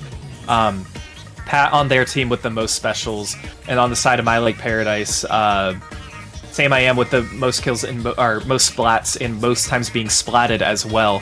So, I mean, it just goes to show how even in the end of the match, when you have that one push KO, you're not going to get all of the glory of having a padded KA, but it's all about what you can do to get that win. Yeah, and really, for the most part, most of the roles that you're playing, you don't want to look at your KA to see how effective you are. For support, you want to see your specials and your paint. For anchors, it's a little bit harder because most of your goals, maintaining the back line, providing a safe jump point, it's not reflected in the final score. You just have to know, did I help my teammates do their job? And both of these teams virtually tied on their number of specials charged and used. We have these lovely stats that the IPL crew gave us, 25 and 26 specials charged, and then I think they were on the tower for pretty much the same duration. But hey, we're moving on to Humpback Pump Track Rainmaker, where we could see some amazing gameplay. Yeah, for sure. We do see Andy sticking with that Dynamo Fling King going on the Flingza. And it looks like that Freelancing Takoyaki is going to keep their comp, which honestly, I'm really interested to see how it'll play here. We talked about when we were with Humpback Clans how Dynamo can be very good here. Ray coming out very quickly from that Dynamo, actually. And armor coming out from My Leg Paradise to counter that. We've got armor on the ready, missiles on the ready from both teams coming out. Armor coming out now from Freelancing Takoyaki. And it's a very, very green mid. The brush is going to retreat a little bit. Not able to do it in time, but you can see that the Dynamo is fighting for that turf control in mid. Yeah, and I mean, My Leg Paradise, they're going to want to try and keep this control. Figure out a good time to pick up the Rainmaker. They don't want to do it quite yet, even though there are no specials on the side of Freelancing Takoyaki. They are spread out enough that they can call out any flank, but now it looks like they are going to be using, My Leg Paradise is going to be using some specials, picking up the Rainmaker, opting to take this right side, but no, these missiles come in along with this brush to get the pick, with the Rainmaker only getting to 93, virtually did not move at all. Yeah, that's like when you have a dog and they go to the door because they want to let out and they take their mind. That's inconsequential. We will definitely see bigger pushes from both these teams. This is when Stingray and Inkling are coming out now from Freelancing Takoyaki to try and take back mid. Looks like Ray's coming out to try and counter that from the side of My Leg Paradise. Limit's going to get taken down, one down on each side of the field. Leuven's on the left-hand side. We haven't mentioned it, but Leuven has changed over from the ballpoint to the H3D, which has Burst Bomb and the Inkjet. Yeah, so that Inkjet's going to be really crucial on moments where they want to just hop over these ledges and kind of be the forefront of the Rainmaker push. And we saw that a little bit earlier with that push that unfortunately didn't work out. But we're definitely seeing the stalemate now as Freelancing Takoyaki trying to push forward. They don't have all of their players ready yet. But My Like Paradise doing a very good job spreading out, protecting all sides to prevent any sort of flank. But Freelancing Takoyaki now pushing forward, using some more specials, and that's going to force My Like Paradise to retreat just a little bit. This could be an opportunity for Freelancing Takoyaki to pick up the Rainmaker, push the objective a little bit. And they will. They do get 2 down, including the Stingray from the C-Jet, which is very important. Stingray coming out now from the Dynamo. We'll move on to that, all the way down to 21 to just past the rail. 2 down on the side of Freelancing Takoyaki, 2 down on the side of My Like Paradise. They got 3 down. That Dynamo better get out. You can see that he's trying to run away while Ink's the ground in front of him. Dynamo is not the best to Ink the ground. Manages to get a nice pick as a member hops over to OFBO. Yeah, so the Rainmaker is going to be picked up and dropped. As you should always just immediately drop it to prevent any members from potentially getting a flank. Ooh, Booyah caught standing in mid is going to be going down. Now Harry's going to be trying to finesse the Rainmaker to avoid all of these missiles, but no, they're going to be going down because the Brush player was able to sneak up and get that pick. So right now, this is Freelancing Takoyaki's game. They have a player advantage, they have the map control, they have the lead. It's all just about preventing that wipe that My Like Paradise could potentially get, and just keep applying the pressure for the next minute and a half. Yeah, absolutely, but they've been in this situation before. Stingray coming out from My Like Paradise, and this is coming out targeting the Ray, targeting a couple other members of the team. This is coming out now from My Like Paradise in countering that, and they do have 1 special on each side of the field that are at the ready. So it's definitely going to be interesting to see which one will happen. Junior falling to the Brush, and then the K-Shot going down as well. Fling King is over on the right-hand side. They've got missiles ready. They're going to missile try and get people to back up. Armor coming out from a member of Freelancing Takoyaki versus is the Inkjet from the side of My Like Paradise. And it looks like Pat on the Brush, I think it is, came in and picked off the Rainmaker. Yeah, Pat got the picked off the Rainmaker, and now, I mean, this is a very hard point for Freelancing Takoyaki to be in. They have the lead. That's going to be a very nice jump out because Harry's going to be picking up the Rainmaker. Is this going to be enough for the lead? It is not. They were trying to get to that rail to stay alive and just try and stay alive for as long as they can.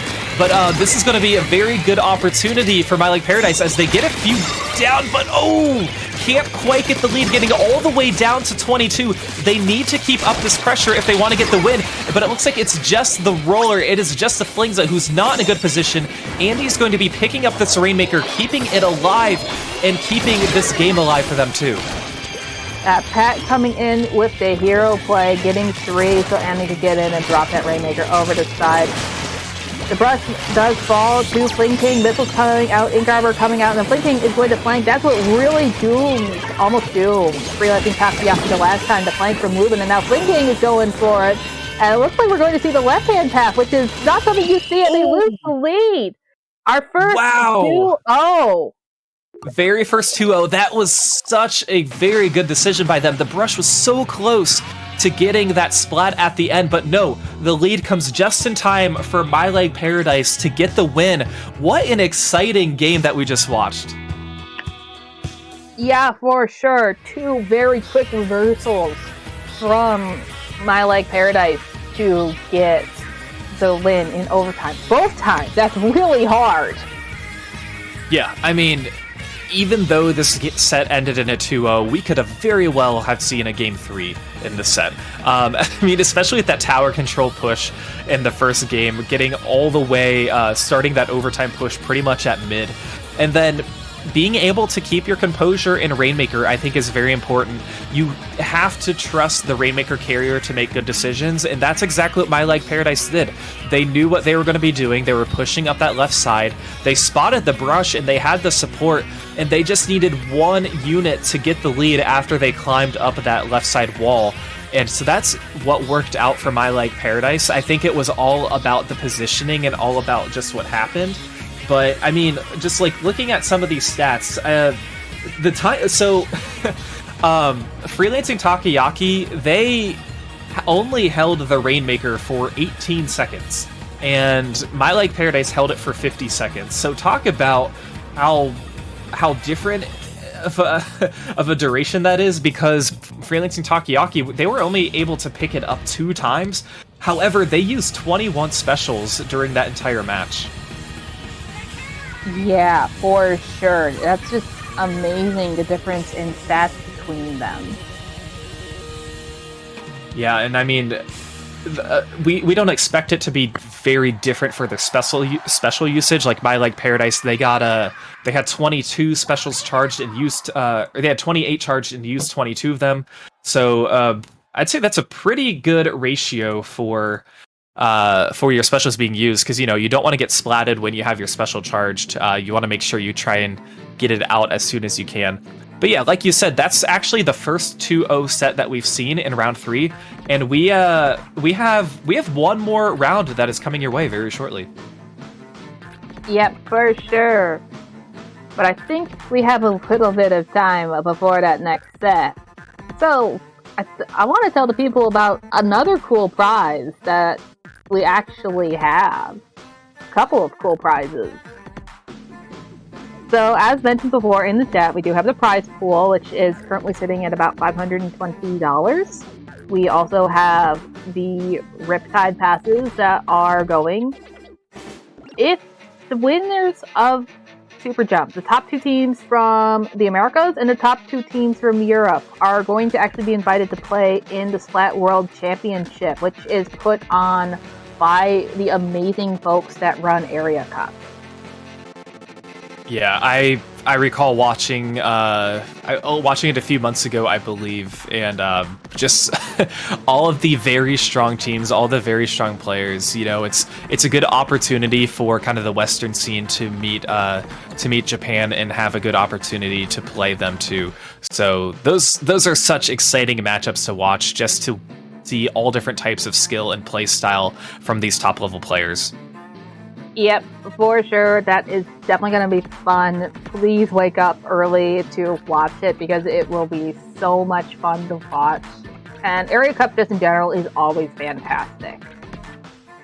Certainly, we also have, if you don't want to wake up at like 5 a.m., we also have Shine, which is a LAN that's happening in Worcester, Massachusetts on August 26th to 28th, which will be one of Splatoon 2's last in-person events. You get a shot at winning cash and art prizes.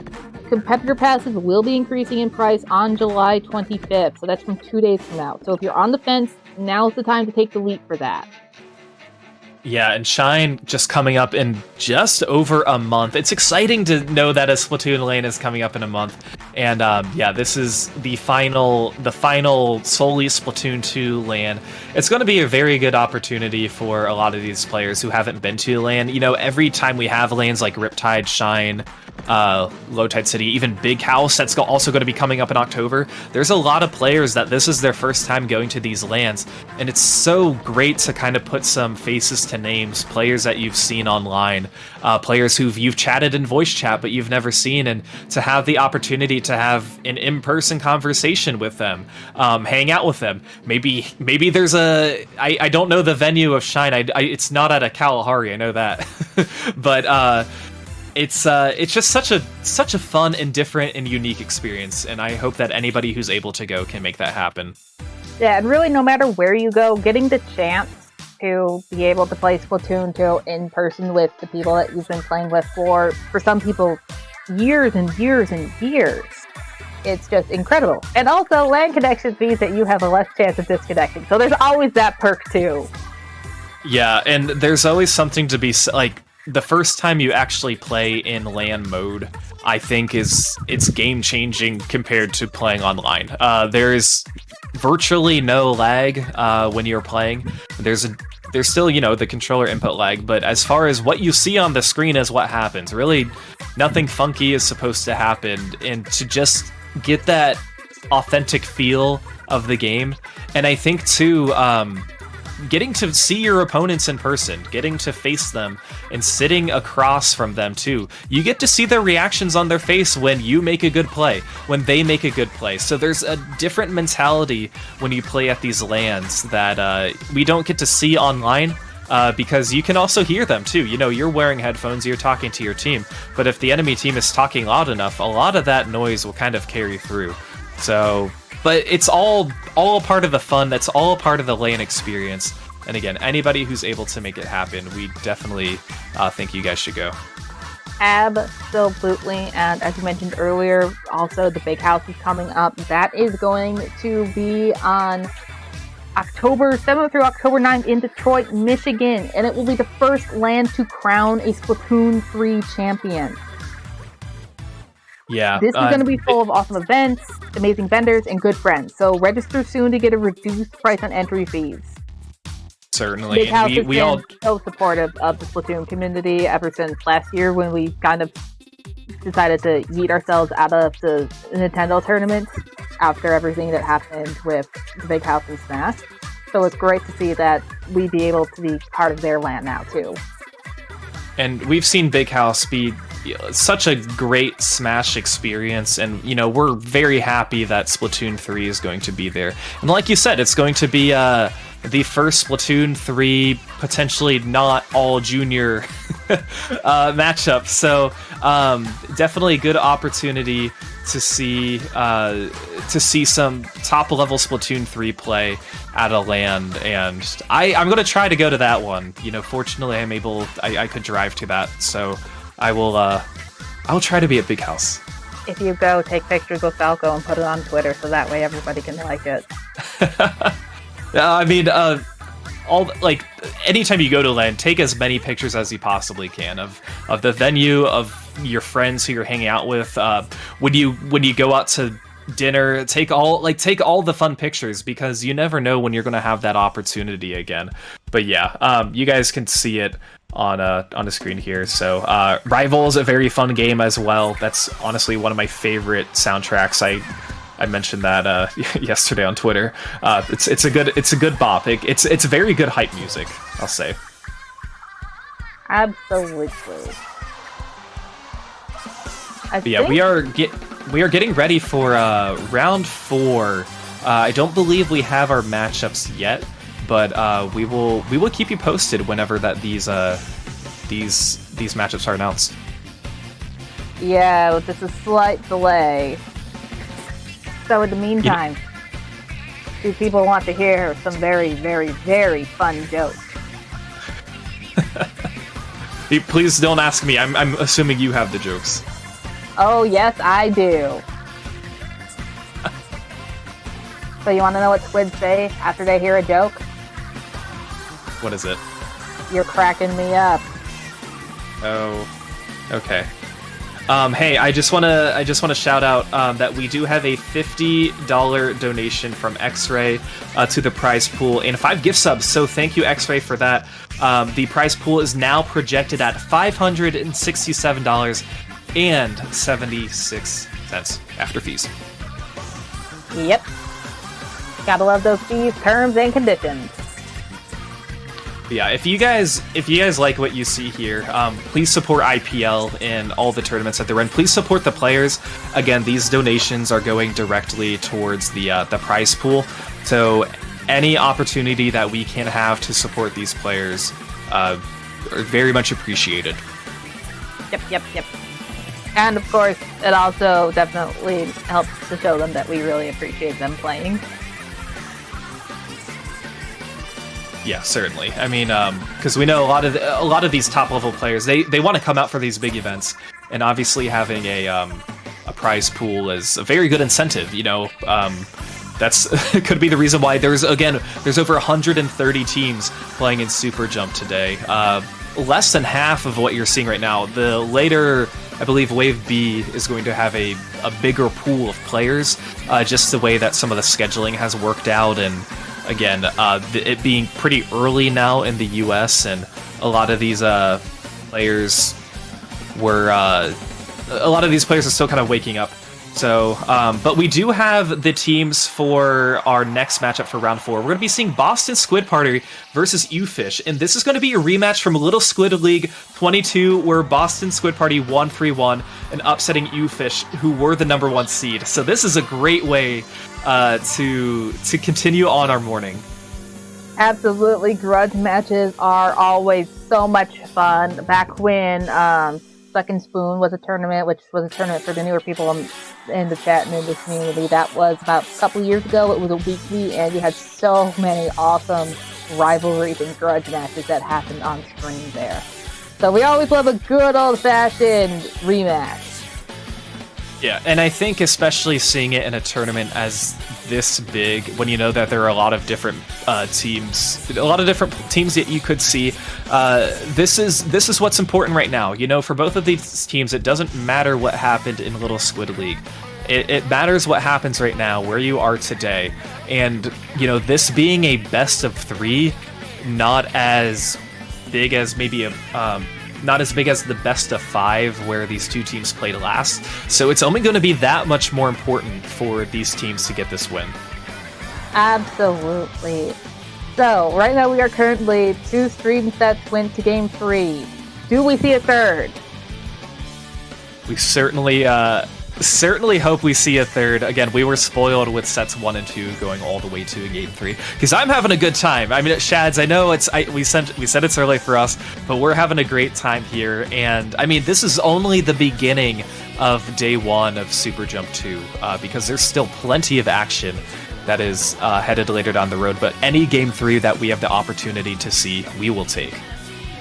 Yeah, it looks like in the chat right now, most people are betting money on Boston Squid Party, 92% to 8%. But, of course, as we've seen, that doesn't always indicate which team's gonna win. No, not at all. Start out on Piranha Pit's Flat Zone, so that's a fun stage. You know, that is a very fun stage, a very flat surface. We're gonna see a lot of paint.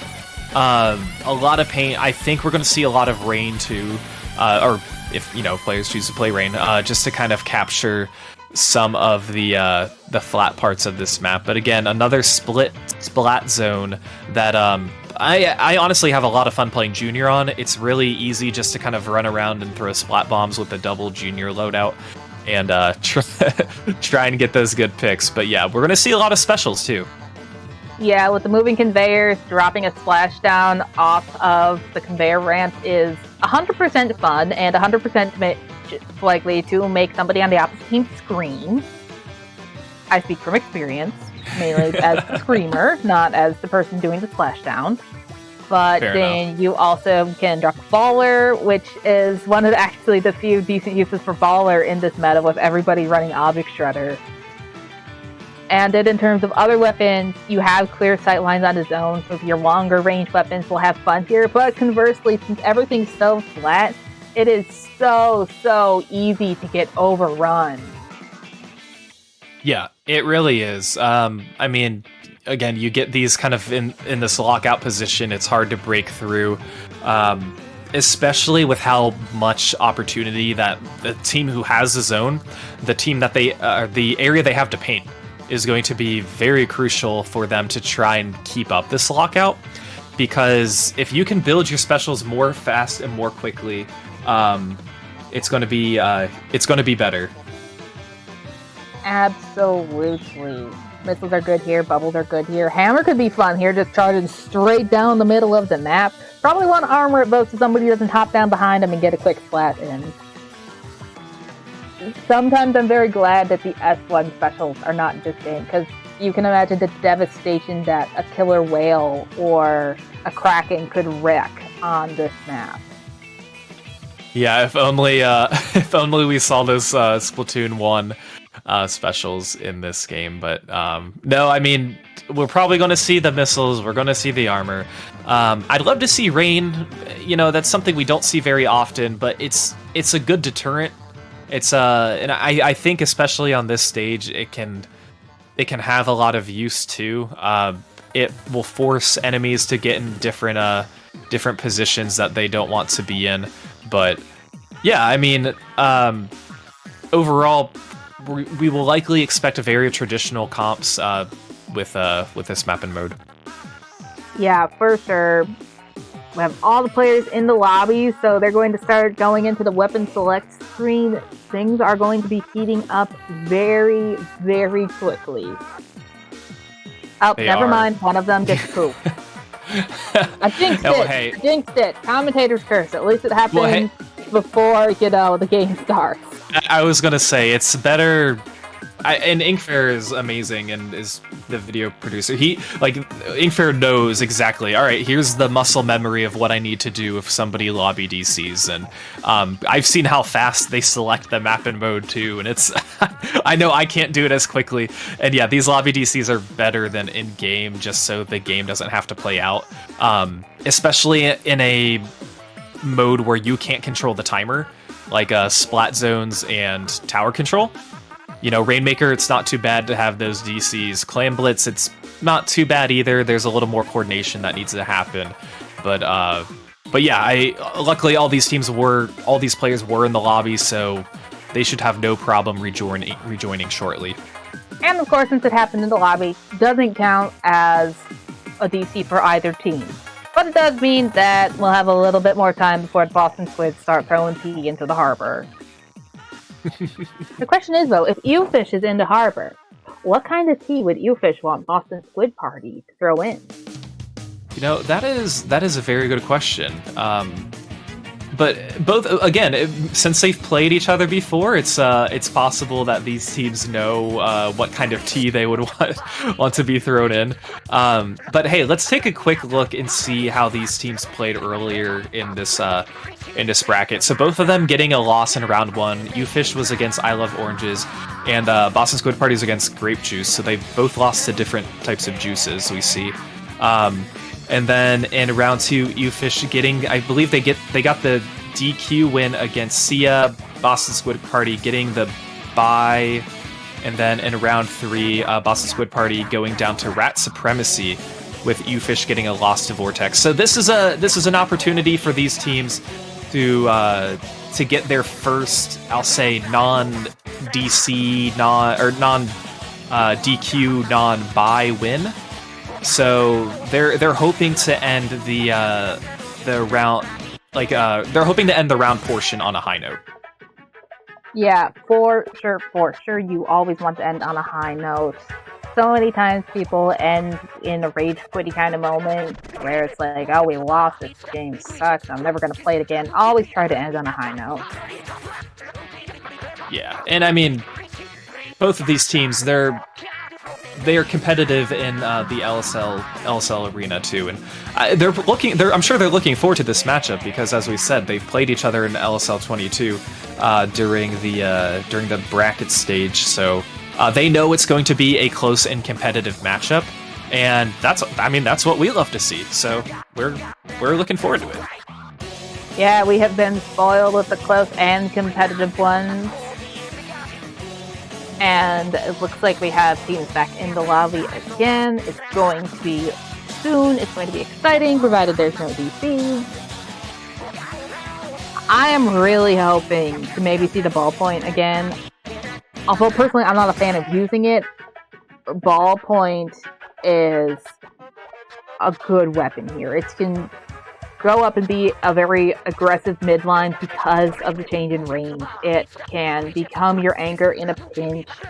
Beacons are great for helping teammates jump in if you're playing more of a midline style than a backline style. And of course, it does have the rain, which you were talking about earlier. That can be pretty interesting. Yeah, and I mean, the rain just melts armor. It's like trying to eat a popsicle on a hot summer day. You launch it and it just kind of drips off, and then usually people die. Usually the other team. All right, and our teams are now ready for the final round for these teams. So let's bring you Ewfish versus Boston Squid Party. We're gonna see the Hydra come out on the side of, I believe that's Boston Squid Party. Yes, the custom Hydra, with the remix on the side of Ewfish. So Hydras or Splatlings on both sides, Tri-Slashers on both sides too. Honestly, these comps don't look too different from each other. Yeah, meanwhile, the main difference is that Ewfish is running a Oil Flame Zone. Meanwhile, on the side of Boston Squid Party, we do see that there is an Octo Shot, so with double armor inkjet, that's going to be fun. One down on the side of Ewfish, and it looks like first cap is going to be for Boston Squid Party.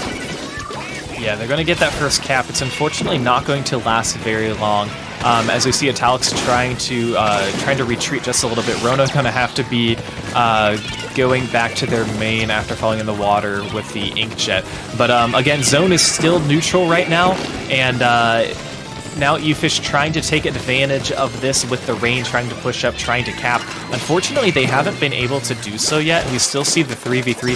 Sherbert getting that pick on Pit, and now Boston Squid Party able to cap the zone once again. But again, it just hasn't been a very long cap at all. This is such a stalemated game so far. Only a push to 9, 1 down on the side of Boston Squid Party. Server's going to see if they can get a pick. Have to back up because of the extreme damage to the foil. Things a try-on-try violence right there. 2 down on each side of the field. But still, no cap, no cap. It looks like Ewfish is going to go for it, but they go 3 down. Yeah, that Herber is going to get the pick. Manages to stay alive to that suction palm, but the zone is starting to become very yellow. Booyah coming out, Tried in a good position on that conveyor, and Booyah's going to force the Hydra to back off, so it looks like we might see a cap here. Yes, we do. So, almost 2 minutes elapsed, and only a push to 91 and 96 respectively. Yeah, and I mean, it's a very slow-paced game. 2 minutes in, nobody's gotten down below 90 yet. It just goes to show how even that these two teams are. Right now, Boston Squid Party trying to take control of Conveyor, get a few picks. That's going to be a trade, but Boston Squid Party going to be taking this zone. How long could they have it? Again, no team can hold this zone for longer than 3 seconds or so. Italics trying to get that pick, going to be jumping out because they were spotted. So Boston Squid Party, I believe they have the advantage right now if they want to try and cap the zone and get a good lead, but they need to take out these backlines, and they're having trouble doing that. Yeah, Pep is forced to back way off because of that remix there. Almost manages to get the flank off, which would have been clutch if they had, but Irmer almost dying to that platform. Armor coming in quite the save. Aggressive Hydra plays right now, getting 2 down, and a 3rd goes down as well. Italis is just playing this thing like it's a mini. This is going to be where Boston Squid Party needs to capitalize on this. It took them 3 minutes to cap the zone and get that good player advantage. They need to start this lockout phase. They need to coordinate their specials and push up. And they already started doing that. We see the Inkjet, we see Rona pushing up, trying to spot some of these players on the conveyor. And that is a 3-player down for Ewfish. So Boston Squid Party in a very good position. It took some time to get here, but they're doing exactly what they need to do to win this game. Yeah, Rona's teammates really helping them out there. You saw Italics and the member with the Tri-Slaughter getting the person that was casting Rona's jump. 2 down on the side of the Ewfish. Armor coming out from their team to see if they can get the pick. And the zone is in neutral right now. 2v1 makes it out of 3v4. Or on the field, the Hydra managing to get the pick on the other back line. The bombs are coming in now to really force Pat out of that zone. Things are coming in. Oh, there's a clutch bomb pick right there. 1 down on each side of the field. So this is going to start getting very, very dangerous again. Looks like actually, Boston Squid Party is maintaining this zone in neutral, which is pretty incredible. Yeah, they've done a good job contesting the zone, not letting Ewfish take control of the zone at all. And Ewfish, they need to be a little more aggressive. They need to get these picks. They need to cap the zone. And they start doing that, but with the specials with Rona on the Inkjet, it's going to be harder. Getting a very nice double, going to be going down. Italics also going to be going down, but they do have the support of the rain. Sherbert is still alive to try and keep this. They're trying to avoid getting all these penalty points, and now it's finally awarded to Ewfish. 50 penalty points on the side of Boston Squid Party. Yeah, but the members of Ewfish are not close to their specials at all, save for that Flingza. Meanwhile, on the side of Boston Squid Party, they're a bit closer. They've got 86 on the Hydra, 85 on the Jet. So they can do an armor Jet push really quickly. Here comes the armor, here comes the Jet, here it comes. Ink Armor coming off of 1. The remix manages to get the pick on the Jet, though. That is clutch. Overtime is in effect now. We can see the Pat is coming in, trying to get 1. Manages to get 1. Dropped on 2. And it looks like they got control just barely. Barely getting control, preventing Ewfish from keeping this game alive. Game 1 is going to be going to Boston Squid Party. Started off a little rocky for both of these teams, just being a very, very big battle at mid. But Boston Squid Party, once they had that player advantage, they capitalized on it. They were able to start a lockout phase, and I think that major push from them is what sealed the deal. Yeah, for sure. But I wouldn't say that both teams started out a little bit rocky. I would say that they're just so evenly matched that they both managed to just keep each other in a neutral phase. Yeah, that's very fair, yeah. So we move on to Tower Control Ink Slot. This is such a flank-heavy map. You've got 2 pockets on the left and right side, and they're hidden from view from the side of stacks, so it can be hard for any anchors to get picked or call people out on those flanks. You've got a little step that lets people get up onto plat, which can be devastating if you're not watching that and everybody's attention is on the first and second checkpoints. Yeah, I think you get the backlines in a good position. It's gonna be a GG's. You know, we're specifically looking at Italics playing the Hydra. You get them in a good spot, and these checkpoints should be able to go over very quickly. But yeah, I mean, it's all about the positioning, pushing up your players in front of the tower when it's moving, and taking control of these checkpoints.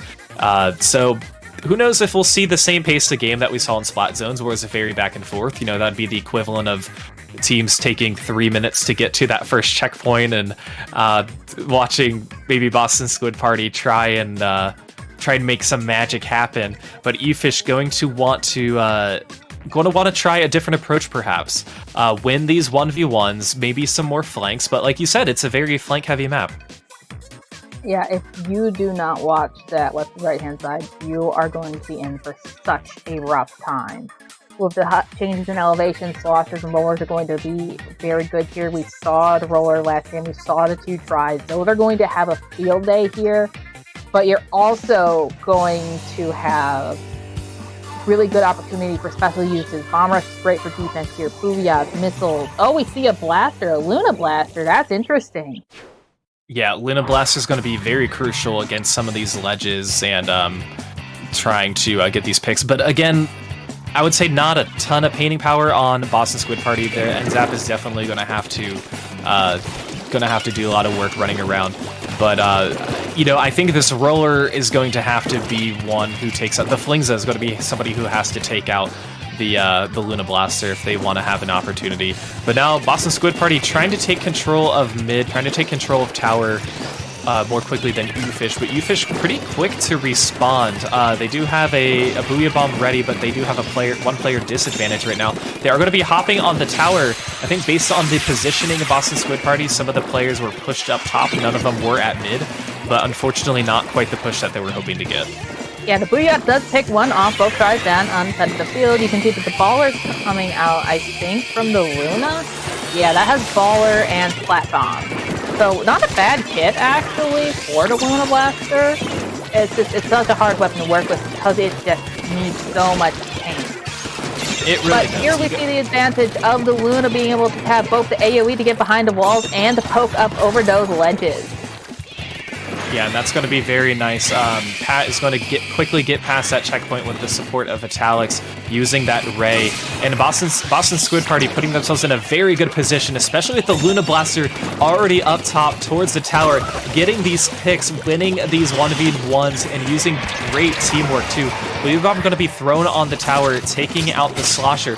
Renner's Baller is going to be popped, but this tower is still moving. It actually got past that second checkpoint, so this is a very good position for Boston Squid Party. Ewfish has to respond and control tree if they want to prevent this push from going any further. Yeah, 2 down, and the Ray is going to probably die here, assuming they can get out. They do manage to look like they got that jump out. Very, very clutch there to keep alive. Because, of course, jumping out will take less time than dying and respawning. But a push to 35, excellent on this map, and they are in snowball territory now. They are. Ewfish able to quickly control mid, spot these Boston Squid Party members as they're trying to get these picks, but the picks aren't really approaching yet. Ooh, and the Luna Blaster doing a good job. Already has 6 KA. 2 specials on the side of both teams, actually, but 2 players are going to go down on Ewfish. The Boston Squid Party prevented a potentially dangerous push from Ewfish, but we're just seeing a lot of trades now in mid. Yeah, a lot of trades. You can see that Boston Squid Party is in control of the tower again. The Flames is set up right over where the first checkpoint normally is. That's a good position for them to be in. They can take advantage of the range of their weapon. You can see that one member has tried to flank onto the flat and just went straight into that roller. 2 down on the side of Boston Squid Party. Can there be a third? Oh, Devil Cookie's gonna fall to the Luna, who is currently in baller mode, manages to actually get that baller off, and they're going after the roller now, which is a hard fight for them because of the range disadvantage. The try is right there to try and help them out a little bit. And now Tower just stuck at mid. This is Boston Squid Party's game to lose right now. You control mid, you get these wonderful picks. You're setting yourself in a very good position.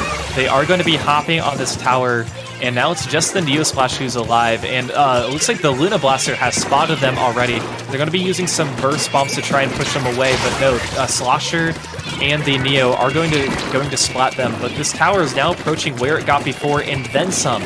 And now Ewfish in a dangerous zone with 2 specials ready on the side of Boston Squid Party. But Ewfish able to take the tower at a very crucial time, but they haven't even gotten past the first checkpoint. So they are going to have to put in a lot of work if they want to win this game. Yeah, here comes the Stingray again, and with changes in elevation, I don't think it's going to get anybody, but it does delay the members of Ewfish from coming back in. Inkling coming out now from Boston Squid Party. Rona's going to get double cookies. 2 down, Bomber coming out on the side of Ewfish. 3 out coming out as well, so they're burning all our specials with 45 seconds left to go. There's enough time for them to charge it up for another push, but Rona is ready with that baller, and you can see that 3 members of Ewfish are over on the left-hand side trying to get set up onto the plat. Here comes the Luna, here comes the baller. Even if it doesn't get anybody, it does force them way back, which is helpful. And a nice pick there from Rona, who is just absolutely slaying with that Luna Blaster. Can they get another? Yes, they do. Beautiful direct right there. 3 down on the side of Ewfish. And the last one jumps out. So 20 seconds remaining. They are going to have to get a really, really solid, at least 2 or 3 down and get control of the tower. Here comes the Booyah, which will prevent members of the Boston Squid Party from hopping back on, but they only have 4 seconds left. The baller's right there. That's going to stop people from getting on the tower. It looks like Patoy is going to get onto it. 3 down on the side of Boston Squid Party, who things could start heating up really quickly. Patoy now in, ready for bomb rushing, and here it comes. Bombs coming out. 3 on the tower. It looks like to get it past that checkpoint really quickly, but the DG Stingray is ready, and the members of Ewfish do not have anything to stop that. They don't have missiles. They don't have armor. Silver's going to hop on the tower as people chop off because of that Stingray. And Boston Squid Party takes this rematch 2-0. Yeah, it looks like a very good opportunity for Ewfish to try and make a push of their own, and they started doing it. They got further than where they had before, but with the power of Boston Squid Party and Rona getting 14 KA, popping 8 ballers, that is what sealed the deal at the end of the match, and like you said, giving Boston Squid Party the 2-0 victory in the final round for these players. That was amazing. Yeah, that was a really good set, a very dominant performance by Boston Squid Party during that match. And Ewfish, they had a very good attempt. And I know that these are 2 teams that they should definitely scrim against each other. If they haven't, they they really need to, because these are 2 very good competitive LSL teams, and they can learn a lot from each other. Absolutely, and hopefully they have a very strong relationship between the teams to be great scrim partners. So that with is exactly that, right. I think it is time the 2 of us take a break, because we have some awesome commentators that are going to come in. We have the stupendous Skepadillions and the magnificent Melissa, who will be your next commentators. Yeah, I've had the pleasure of commentating with both of them. Skep last night, actually, and I've with Melissa a few times too. So very wonderful commentators. But that's right. That's right, Chads. We're gonna be signing off here. So where can we find you? You can find me on Twitch at IVTV_Chad_. You can probably see me in the chat. Of course, you can also find me on Twitter at ShadowDragons42. Vincent, where can the good people find you? Well, wait, not Vincent. You're not Vincent. You're Funko. Oh my gosh. Vincent's doing a great job here being our tech lead, but you can find me, FalcoFlyer, on Twitch and FalcoFlyer11 on Twitter. But that's right, we are going to be stepping away here for the mic, but we have some more Splatoon action headed your way. You are watching SuperJump 2, presented by IPL.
This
Hello everyone, welcome back to SuperJump 2. We are in round 1 of Redemption Bracket with Sleeping Seals versus Vortex.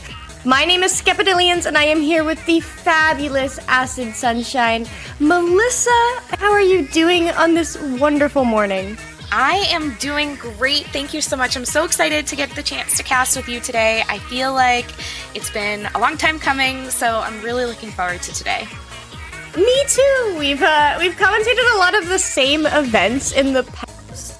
A couple of them speckled here and there, but we've never actually shared the mic. But your commentary is something that everyone always speaks of as being so warm and welcoming. So I'm really excited for today, Melissa. Oh, you're making me blush. I'm excited too. We have really great teams that we're watching too, so I am so excited to get into this. Me too! Sleeping Seals is a team that's been around for a hot minute. I've faced them before in a couple of different tournaments, so being able to see them here on the biggest tournament of the year is always something that's very exciting. And then Vortex is a pickup of some familiar Slayers that have been around for a hot minute. It does look like Slayer has a different clan tag there than what they've had in the past, so probably on a new team. I believe Vortex is a pickup, but Toasty, a very talented low-level Charger player, so looking forward to seeing some snipes. It's always fun to see some snipes, especially if it's a player who that's what they main, that's what they do, that's what they love. Just being able to watch them hit those 6 shots over and over and over again is the height of excitement for these matches. It is, and we will be starting on Splatzone's Inkblot, which is a rather dominant Charger map. There's so much that any Charger can do and situate themselves with for Splatzone's Inkblot. I think out of the kits that I saw that Toasty played on Sendo, I think either a Firefin or a V-Charger could be very good here, because it's difficult, it's precarious to cap zone on Splatzone's Inkblot simply because of how it's split up with that giant tower in the middle. So you really have to watch how you're approaching that zone, and it has to be from both sides in unison unless you just want to run in and get as many picks on the floor as you can. But to approach the situation strategically, Splatzone's Inkblot, it can deceivingly lock out. So good team play is required. It can. I think it's going to be really exciting to see how they all come together to tackle that. Like you said, you have to approach it on both sides. And we have them loading in right now. So really great stuff so far. I think on the side of Vortex, it looks like a lot of the things that you had predicted here. We do have Toasty with that Charger. And already we have a little bit of a flank coming around here. Unable to get that though. They are found out, but they have another teammate come in to assist. Slay is looking like they're setting up a wall, trying to defend as they take an early lead in the first couple seconds here. And pushing back the members of Sleeping Seals, getting them back onto that plat. The Booyah coming out, that's going to provide a lot of stimulus, a lot of tripping hazards on that plat as Sleeping Seals does go 2 down. The members of Vortex not pushing up yet too far. The H-Jet does come out though with that bomb rush. That's going to delay Sleeping Seals' approach, but the Foil Squeezer Aduli tries to go in for a hero play into that zone, dropping straight forward and does get shut down by the members of Vortex. I think they had to use those bubbles a little early, which didn't exactly help them there. They wanted to use them to take zone. They tried to get one in there, but they were already found out at that point. They didn't have anyone to help support them. That being said, within these last couple of seconds, we've had a huge change over here. 3 down. Now we're at a staggered spawn situation for Vortex, so they're going to have to be a lot more careful as they come back in here. We have a long, long way to go for Sleeping Seals to take this lead, but we'll see if they're able to do it. Yeah, that's something that Vortex's comp does favor, is the lockout scenario with the additional range from that Charger, as well as the Booyah, particularly on this map. There's so much lockout potential with that comp in particular. Vortex trying to push back in with that 52 on the right side, and they do manage to get the Slayer, Toasty, and Pixie there, all in zone, swarming that around. They have managed to get down a significant amount of paint here as Toasty takes top mid, which is exactly where you don't want that player to be. Yeah, That's the terrifying look right there, to see your charger up on top of top mid, and now we get this Inkjet coming out who has 3 players that we're targeting to take Pixie down. Unfortunately, not able to do so. Backs off and just allows support for the rest of the team. Unfortunately, they do have to back out of zone a little bit as we get Sloshy and some of those bubbles out asking as coverage, and then taken out. That is a full wipe out for Vortex here, which is going to be a lot harder for them to come back right now, especially with such a small amount of time available. Yeah, even the junior pushing up on your plat, and it's you're in a pickle situation when the junior is opting to push and hold forward this instead of maintaining that zone and playing objective. So even though you lose those players in the end, sometimes that aggro is worth it if it means stalling out your opponents from zone. Vortex taking game 1 in a rather clean fashion. There was a couple of moments where Sleeping Seals was able to push back in, and they were able to situate themselves cleanly, but approaching from center, and that's something you can't do against a charger, because where is that charger going to be looking? They're going to be looking in front. But where are they not watching? They're not watching those sides. So just what I mentioned with Splatzone's Inkblot being lockout prone, Vortex's comp was well designed to situate that lockout. Yeah, I completely agree, and I think they played it really well. They did a nice job making sure that when they did go down and they did not have control of zone, they regrouped, they waited for specials, they pushed back in at the perfect time, and they were able to take that really cleanly, like you said. So I'm excited to see what we're going to get from the next one, especially because we're looking at a total different play style now. Clam Blitz on the Reef, this is completely different than Splat Zones. Clam Blitz, you have to be aware of the rest of the map. You have to spread out, you have to know where those clams are spawning. How are you going to play this? It's still lockout heavy, and that could lean in Vortex's favor here a little bit more too, especially if Toasty stays on a charger. But I think that this gives Sleeping Seals a little bit more of an opportunity to maybe play to some of their strengths as well. Yeah, when I think Clam Blitz Reef, I do think difficulty breaking back in. Not necessarily, I mean, like, you could use the word lockout, but to me it doesn't have the same definition as it does on Inkblot or Piranha per se.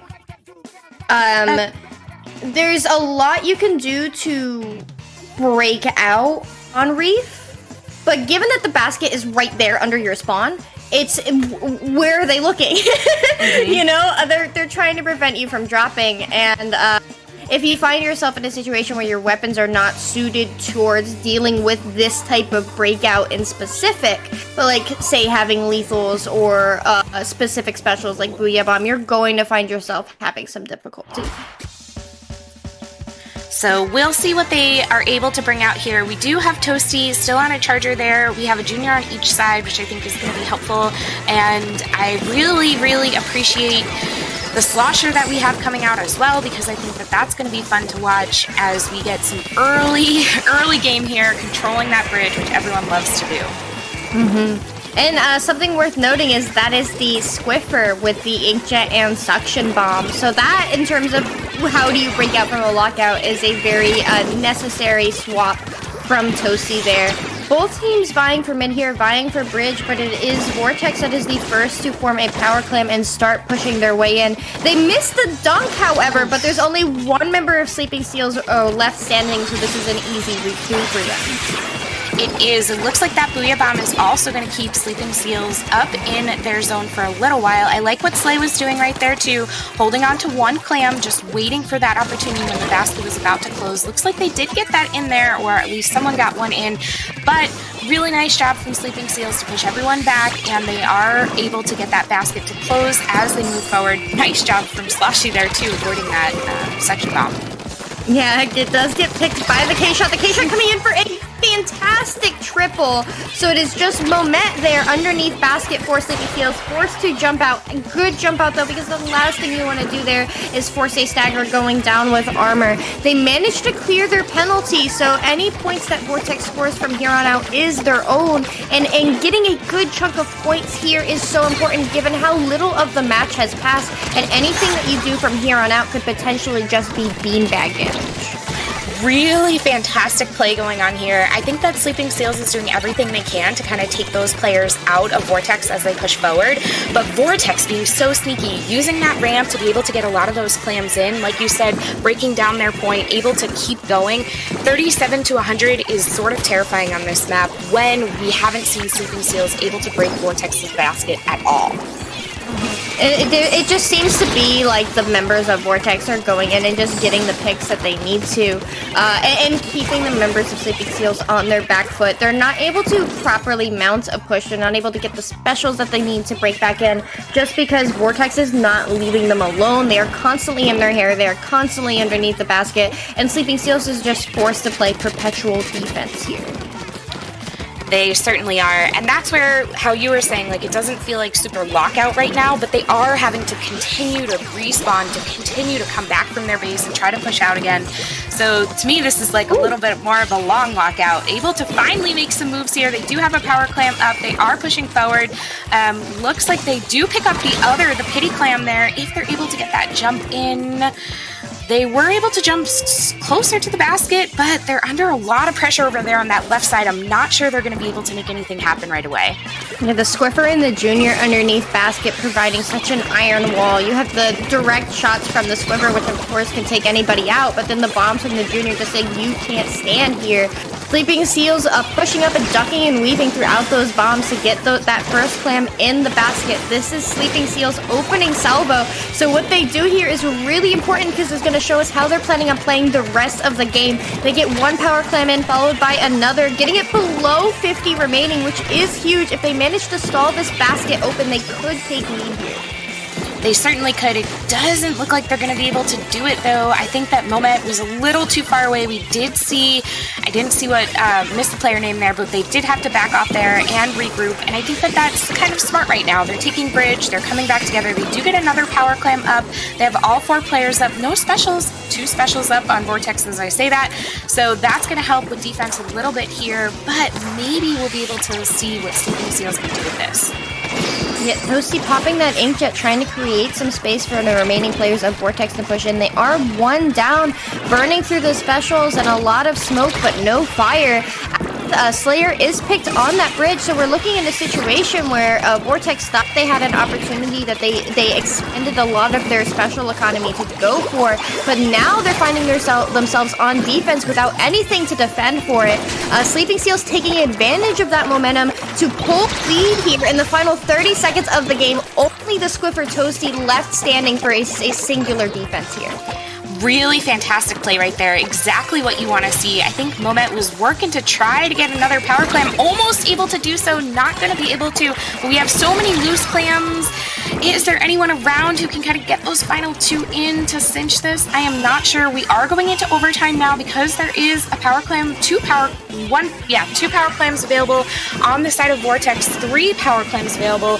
Skep, this is 4 power clams. This is going to be it. This is going to be the moment where everything could change. Yeah, 4 power clams and specials online. Pixie coming in to break that packet. They do need to dunk 3 of these in order to pull lead here, but one of them misses. Taco coming in and missing again. That is 2 power clams missed. It is just Toasty, and the basket closes. Just so much pressure on those players, just not close enough to hit those basket. That's like the Melissa special right there. I can't hit a power clam to save my life in the last 30 seconds, so I feel their pain so much, but really fantastic job.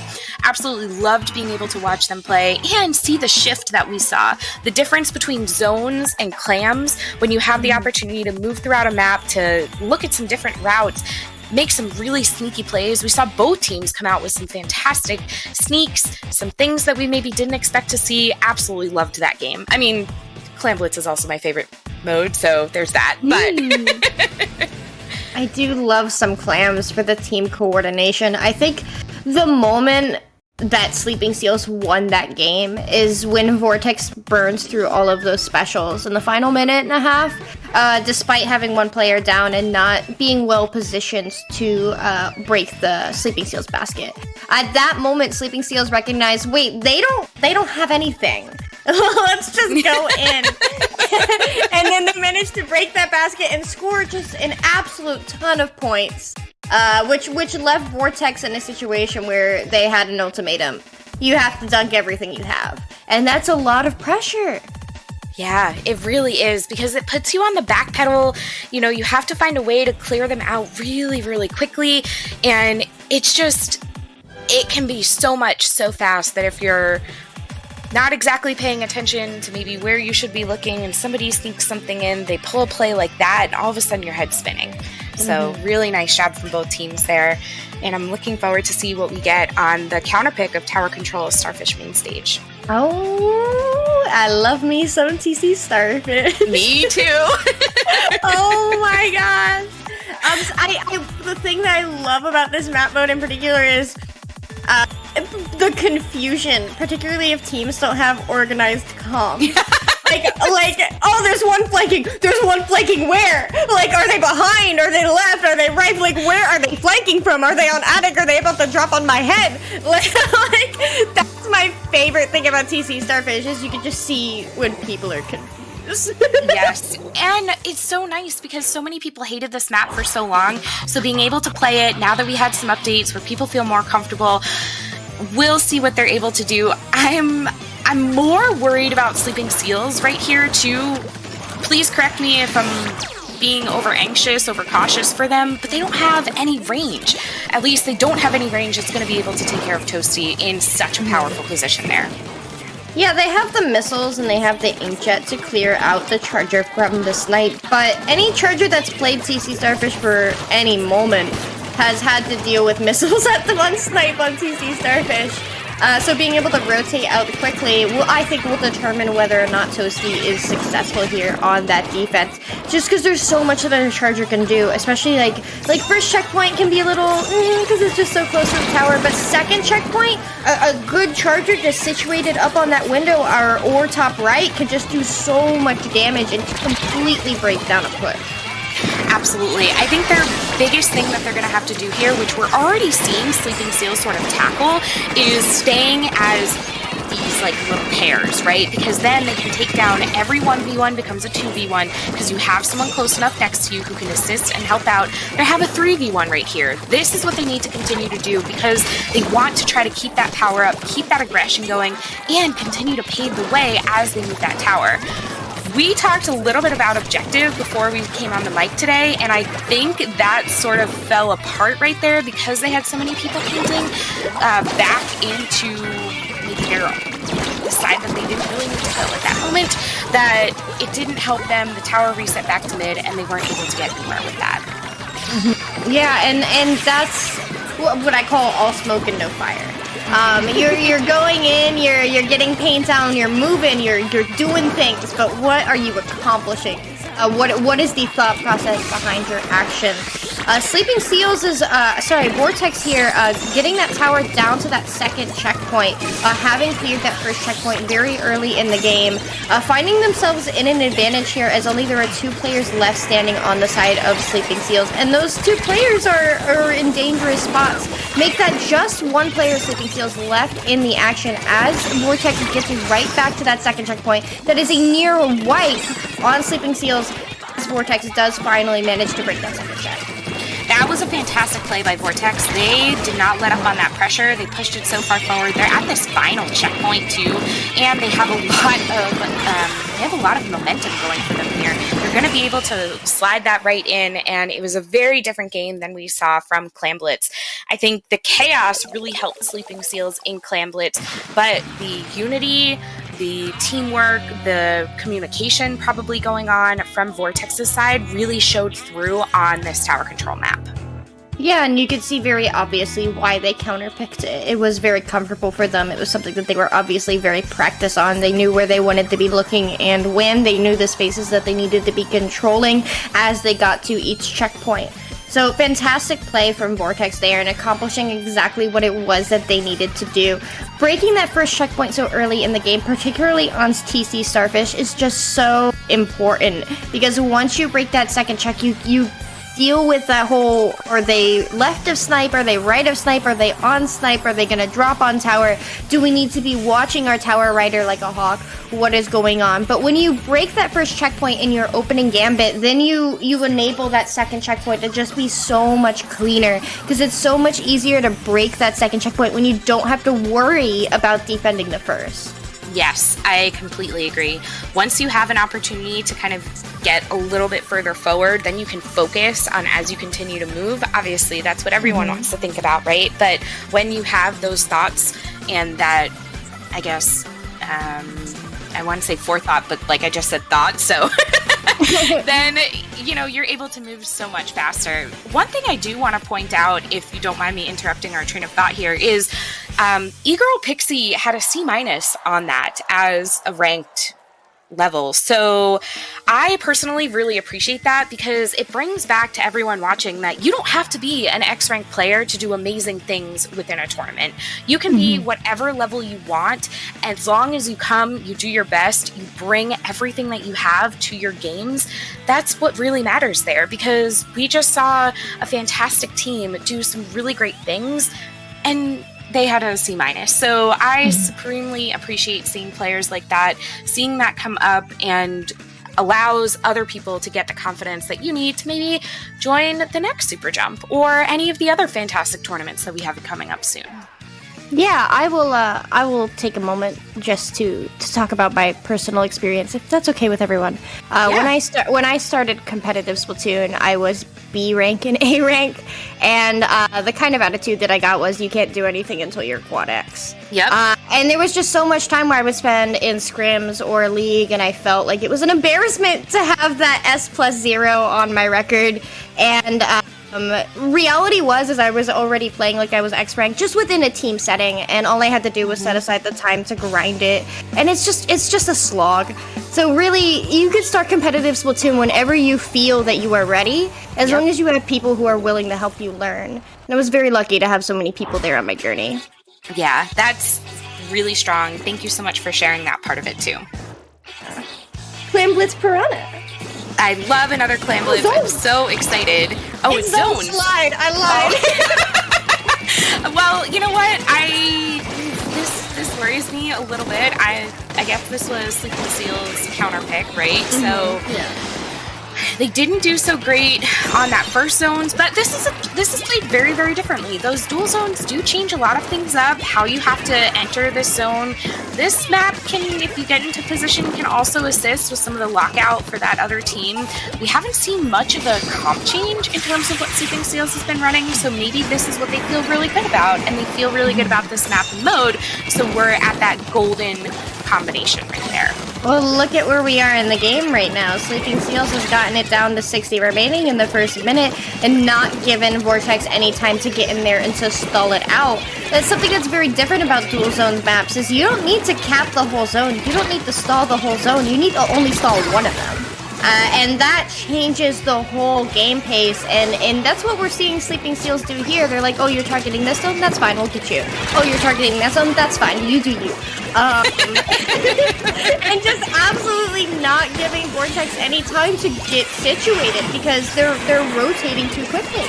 Oh, you say that, and then there we go. But Vortex held that for such a short amount of time.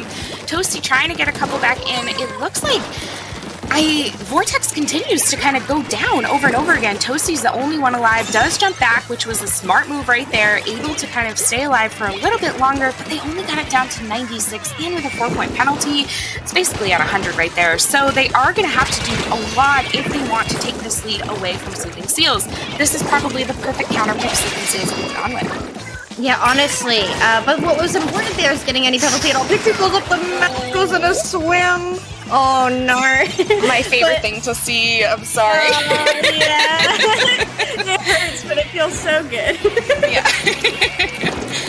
Sleeping Seal's about to clear that penalty with just Toasty left standing. They do have that bomb rush ready to go, but can they get it off where it needs to be done? And just without any backup, you can't just pop a bomb rush and go in solo. you can. I think that that's really important. Oh my gosh, that was such like a commanding shutout game. We saw a completely different Sleeping Seals in that game than we have, I think, the rest of the match so far. And it's really nice to be able to see what they've come back. They're 2-2 right now, right? This final game is going to be our match point. It is, yeah. Vortex taking game 1 and game 3, and Sleeping Seals taking game 2 and game 4. But this is the advantage that Vortex has by winning the first game, is now they get the counter pick on game 5, which is, at this point, the game that matters. Yes. Counter picks, to me, are so interesting. So, back when Splatoon 2 first came out, counter picks were not a big thing in tournaments. There were a couple of reasons for this. First of all, players were using Discord, but it was still really new. Not as many people had the processes down for how are we going to do counter picks? What do we want these to look like? How are we going to make this very fast, right? So that the viewers don't have to wait as a team is counter picking. So they came up with time limits. They came up with a counter pick pool. They came up with these ideas of, hey, write this only in whatever the chat is. Battlefy, Smash GG, or Start GG. You know, whatever the platform is, that's where you write it. Don't go back and forth between Discord. People were in TODMs. It was a mess. It was a mess. And now, being able to see everything come together and watch counter picks happen so perfectly to come up with matches like this. 1-1-1-1, right? Like you said, this is where Vortex had that advantage by winning that first game. They get that last counter pick in that best of 5. They are going to have an advantage going into this too. So I'm really excited to see what we'll get for this next one. Yeah, me too. And to take a moment to talk about that last game, Vortex only had the zone controlled for 10 seconds. So just a very different game compared to TC Starfish, where Sleeping Seals only had the tower in their control for a single second. In terms of showing what they're confident on, I wonder what Vortex is going to bring to the table here, because Sleeping Seals won clams and won zones, but Vortex won zones and won TC. Maybe we'll see some Rainmaker. That's what I was hoping. Maybe that'll be kind of the dividing line here to see if each team has their own preference in terms of clams and towers. Flat zones is evenly mixed. So we'll see if we'll get another Rainmaker, or we could go. I feel like I don't know the Vortex players well enough to assume what they would pick, but I think if it were me, I would potentially go for another single zone map where my Charger player has the power to sort of shut out the other team, can get set up in a really good position and sort of shut it down. Unfortunately, I'm not as familiar with the map pool as I wish I were, because then I can't make any predictions. Yeah, and they can't counter pick zones because they already won on it. Okay, so there you go. They Yeah, have thank you. to pick clams or Rainmaker. Okay. Which you have a Charger player. Yeah. You know, and well, honestly, like, we can laugh about it, like, haha, funny Charger player on the funny mobile modes. Realistically, like, these are competitors. Like Toasty has had to play Rainmaker and clams in a tournament before.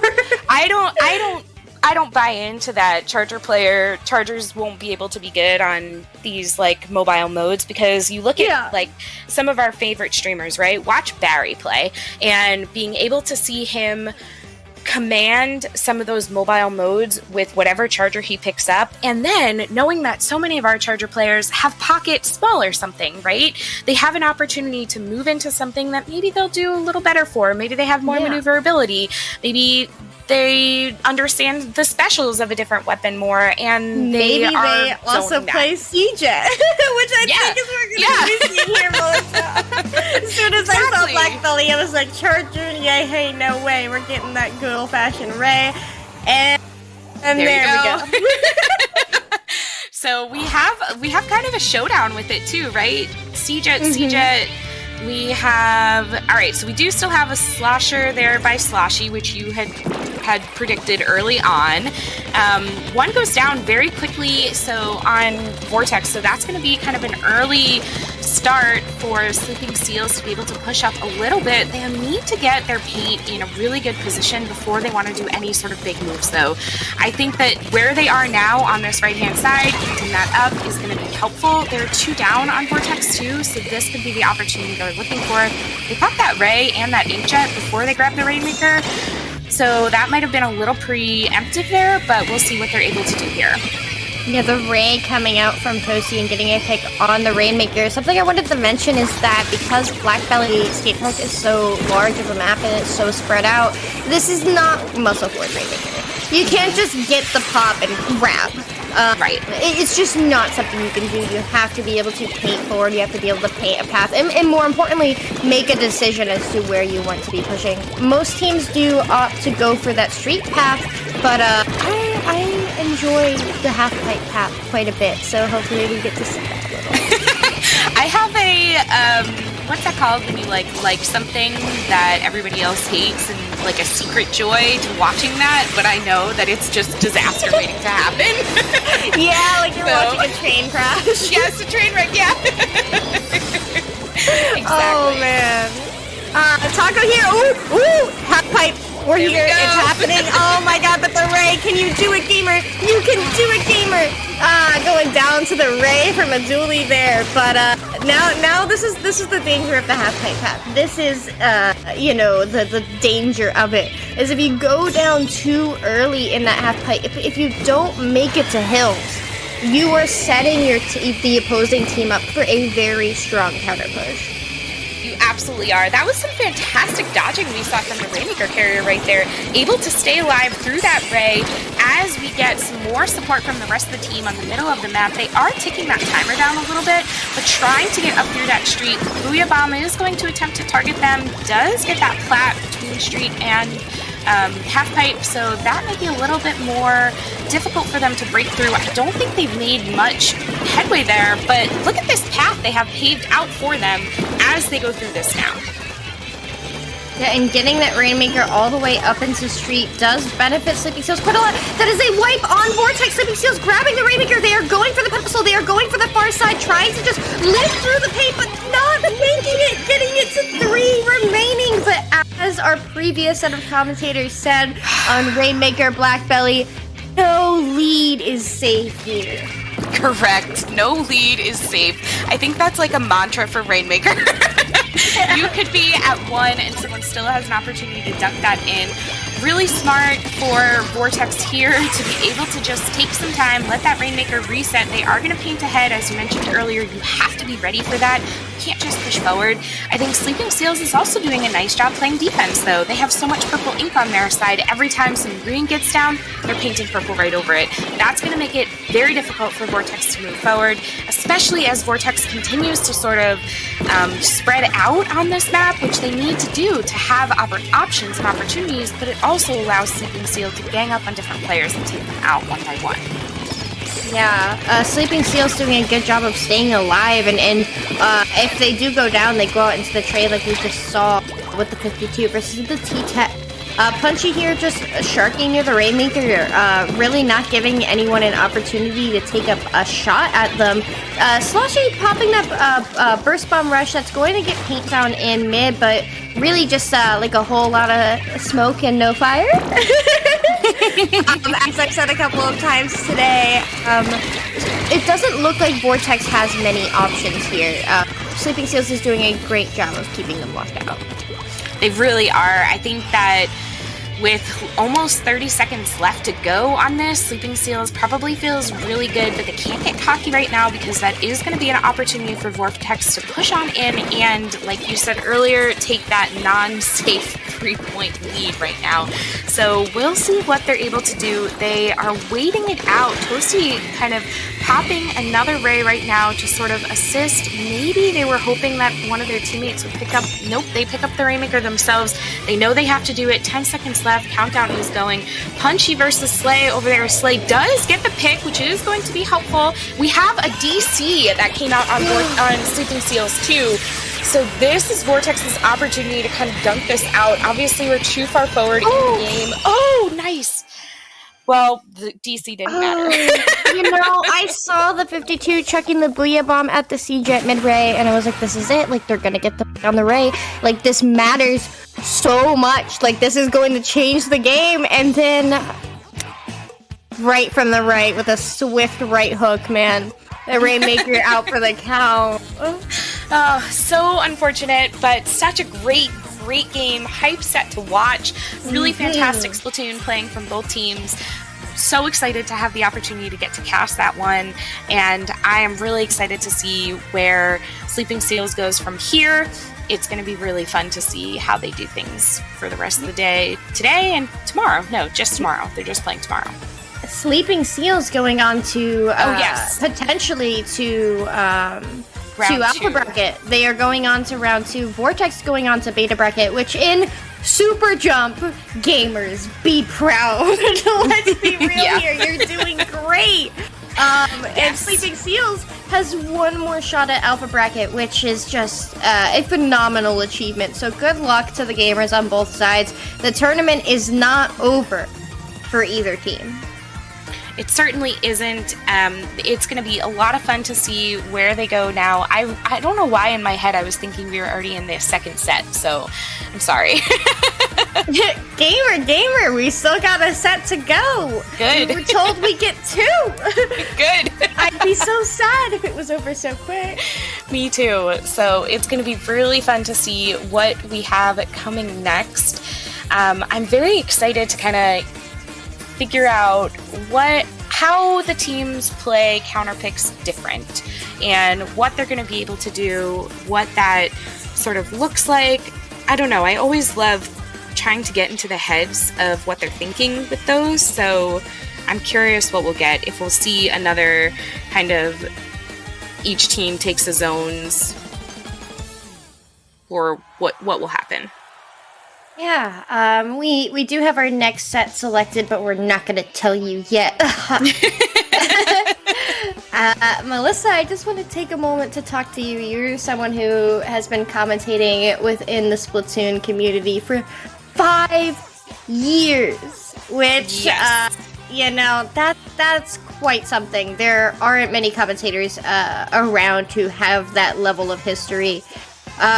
Looking back as we're on the end of the life cycle of Splatoon 2, what is your favorite memory as a commentator? I have a couple. So first I'll start, I think the memory that I hold dearest to my heart was having the opportunity to commentate with Milana for Grand Finals. I think it was Long Island Splat 3, and we were the first female commentary duo to do a Grand Finals in this history of Splatoon, right? Splatoon 1 and 2. There were not a lot of female or women dominated, or there was not a lot of diversity within the commentary world at that time. So her and I being able to go on to video, commentate a set together that turned out to be really fantastic Grand Finals too, was and still is one of my favorite memories. She's become one of my best friends, and I'm really grateful to have her as one of my best friends, have her support and everything. So that is a pivotal memory of mine. And I think the other one in terms of commentary career, probably my first SNS Grand Finals. I think that was SNS 5.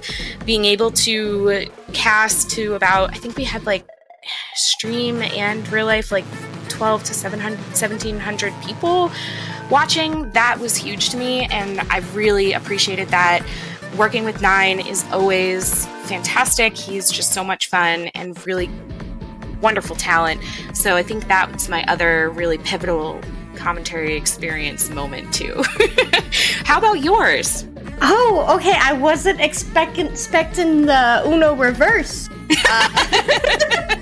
Thank you for sharing.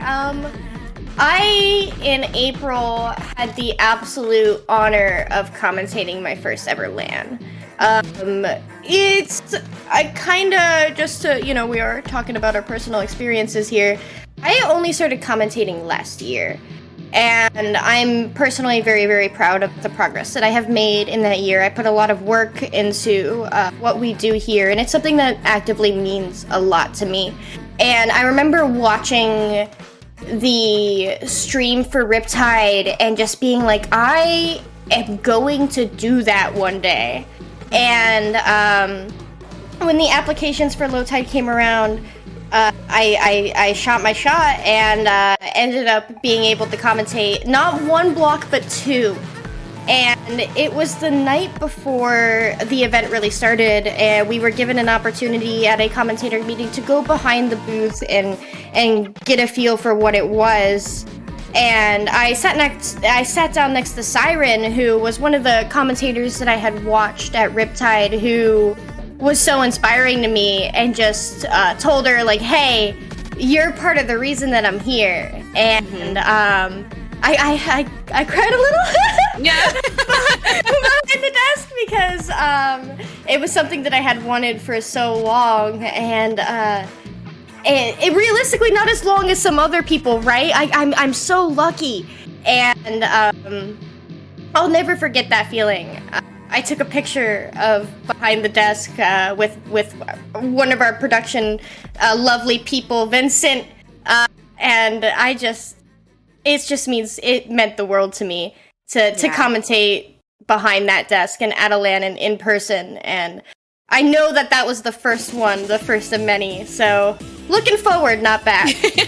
It's so much fun to like look back and see, you know, where you started and what your first one was. I remember my first tournament was online, and Black of Ink TV, Black and Spoon, he came into my stream. I was joking around. Someone had pinged him in a mutual server we're in. They're like, hey, this girl is having a lot of fun on stream. She really wants to commentate for you guys. He came in and he's like, all right, let's see what you got. And he auditioned me, and it was terrifying because I remember thinking like, wow, this is such a male-dominated scene. There are not a lot of diversity in voices. I want to be able to pave the way for other people to come in and be able to make their voices heard, right? And that was something that I cared so much about. So having that opportunity, I did a lot of BNS ones. Getting to commentate with Lily and Black in person at SNS was absolutely fantastic. Like, having those opportunities at LANs is huge, and I'm so grateful that there are groups right now who are continuing to run those, especially when, you know, COVID's still a thing out there and it's kind of scary, and part of the reason I didn't make it down to Low Tide City. So, you know, it's something that we're all thinking about, and I'm really grateful we have such fantastic teams behind the scenes to make us really good. So that being said, thank you so much to IPL for everything you're putting on this weekend too. Woo-woo! Amazing stream. Inky, thank you. Vincent, thank you. I know we have a lot of people behind the scenes, but I can't see that channel, so I can't name them all right now. But all of you TOs are absolutely wonderful, and I'm so grateful to have been a part of it too. Yeah, me too. And without further ado, we have Tunes, who you saw previously, and OFBO. In the final match of day 2, this is make it or break it for both of these teams. Whoever wins this set is going on for a chance at the big buck tomorrow in Alpha Bracket. Very nice, very nice. Speaking of big bucks, what is those bucks? I have no idea. Check, it was 560 last I checked. 560, because we got that donation at the end of that other set, right? So I think that was, but not totally sure. Even still, that's pretty big bucks. Yeah. But you viewers at home, you can also add, let's do a little shilling here. You can add to that pot too. If you want to make a donation, feel free to do so. Obviously, supporting the Splatoon 2 community is really needed right now as we are on the sunset of it. Oh, here we go. So 2 more donations. Bruce Mari T, $10. Thank you. 9 whole grains, $100. 9. Thank you so much. Currently, we are total after fees, $672.94. Oh my gosh, amazing. And if you want a chance to beat out 9 whole gains, who is currently, I believe, at our highest donation of 100p. So, Yeah, anything matters. It's just fun. It's only good fun. It is. Yeah, it's not often we get something like this in Splatoon 2 for the Nintendo Switch. Yeah, and I mean, soon we're gonna be saying Splatoon 3. Are you kidding? I am so excited. Absolutely crazy, bro. Oh man. Yeah. Oof. So here we go, going into Anchovy Games. I didn't even give you an opportunity to talk about either team. I am so sorry. You know what? You know, they're gonna show us everything that we need to know about them very quickly. We do see a double support comp on the side of OFBO. Very, very fascinating with the Junior and Zap combo. Sadly, the Junior is the first to go down, meaning that Toons is going to have a significant advantage here. They absolutely are. It's going to be really interesting to see sort of how they're going to be able to kind of play out this so far. It takes a long time to get back into mid on this map. I feel like when you go down, you waste so much trying to get back and get situated. You also want to really make sure that you're building those specials as quickly as you can, so you spend a lot more time in your base, and maybe you're not moving forward as quickly as you want to be. So I'm curious what we'll be able to do here. OFBO is moving pretty far forward. Lucky in a nice position does jump out, really nicely timed there, as we get a couple of players from Toons pushing into mid. Rainbow still sitting here too. Rainbox, I'm sorry. Really great job coming out so far from holding on this zone for so long. What I enjoyed watching Toons do is what Fitz is doing here is getting control of that arcade. Previously, they had 3 members up on there, and that is, like, you can control the zone, that's fine, that's dandy, you're just gonna get rushed down. But if you control their street, if you can just, there's so much stall potential there, and that's really where the fights on Ancho happen. We do see that Booyah Bomb coming out on that left side, trying to shark out Oath there, who's just vibing. Or they were just vibing. I think they might have gotten, yeah, they got picked, so they're coming out of the spawn here. But now we have a chance for OFBO to be situating up in street. And anyone who's played Ancho for any amount of time and really studied the map knows that street is where you need to control. OFBO taking advantage of that and pulling lead here. Very nice job by them. They did a really good job taking that over, as you mentioned. Even still, they're continuing to contest that. It's going back and forth right now, which I always love to see. But one team will eventually become victorious on this and hold it for a little longer. It just might take some time for them to get here. The map is evenly divided, yellow and blue ink on both sides. Looks really nice for what each team wants to see, but I don't know if it's going to be, I don't know, a conglomerate of specials that come out to help that one team take that edge over the other, or like we're seeing right now, a couple of teammates go down. Yeah, and we do see OFBO in a good situation. They have the nozzle nose down, but they don't have control of street yet. Fitz just chucking bombs there, getting some chip on the floor. There is an armor out online. They have a follow-up armor for their break-in here, but armor is armor, right? We understand that it's very, very useful. It's a global special that allows your whole team to push in. But if you don't move your bodies forward, it can be a little bit of a double-edged sword that it makes you feel safe, but not enough to take the aggro kills that you need. Fortunately here, we do see that Toons does take advantage of it, does push forward, and now has cleared their penalty with another Armor 2 chain as soon as OFBO begins pushing in. Exactly what we see here as they pull lead. Very nice job right there. I really like what was sort of going on that right side too with that platform, raising it up to make it a lot harder for the other team to break back in. Very smart tactics right there. Even just those little extra seconds of having to paint that to swim up can take the time that you need in order to clutch that lead, which is what we saw there. Really nice job holding on that. Not a huge penalty to break through on this side, so it could be something that we switch over pretty quickly, but we have 3 down, 4 down situation. A special online here, holding that Booyah for as long as they possibly can. We'll see if they're going to be able to get this. OFBO in control of the zone here. They are going to be getting the picks that they need, getting 2 down, make that 3. They have the lead. They are going to clear penalty by the time that Toons respawns. Keeping control of that fan, popping that inkjet on the cheeky spot. That's not where you want an Inkjet to be. That position is just so dominating. Oh, that is terrifying to see someone up there. You have no way around that, even with just one player up right now. Oath is holding all of this down and trying to do everything they can to make sure that that zone stayed in their control. Getting it down to 4, so close, unable to clutch that out to end the game. It is going to give Toons a chance to take this back, see what they'll be able to do, even though it just keeps going back and forth. That penalty is really tough to get through. Ooh, the Booyah Bomb on the signboard, my friends. That's what happens when you pop Booyah on fans. Not enough to bring the zone into the hands of Toons. OFBO taking game 1 in a decisive manner, having a rather substantial lead towards the end there, nearly bringing it to a knockout. We now have Toons counterpick coming right on up.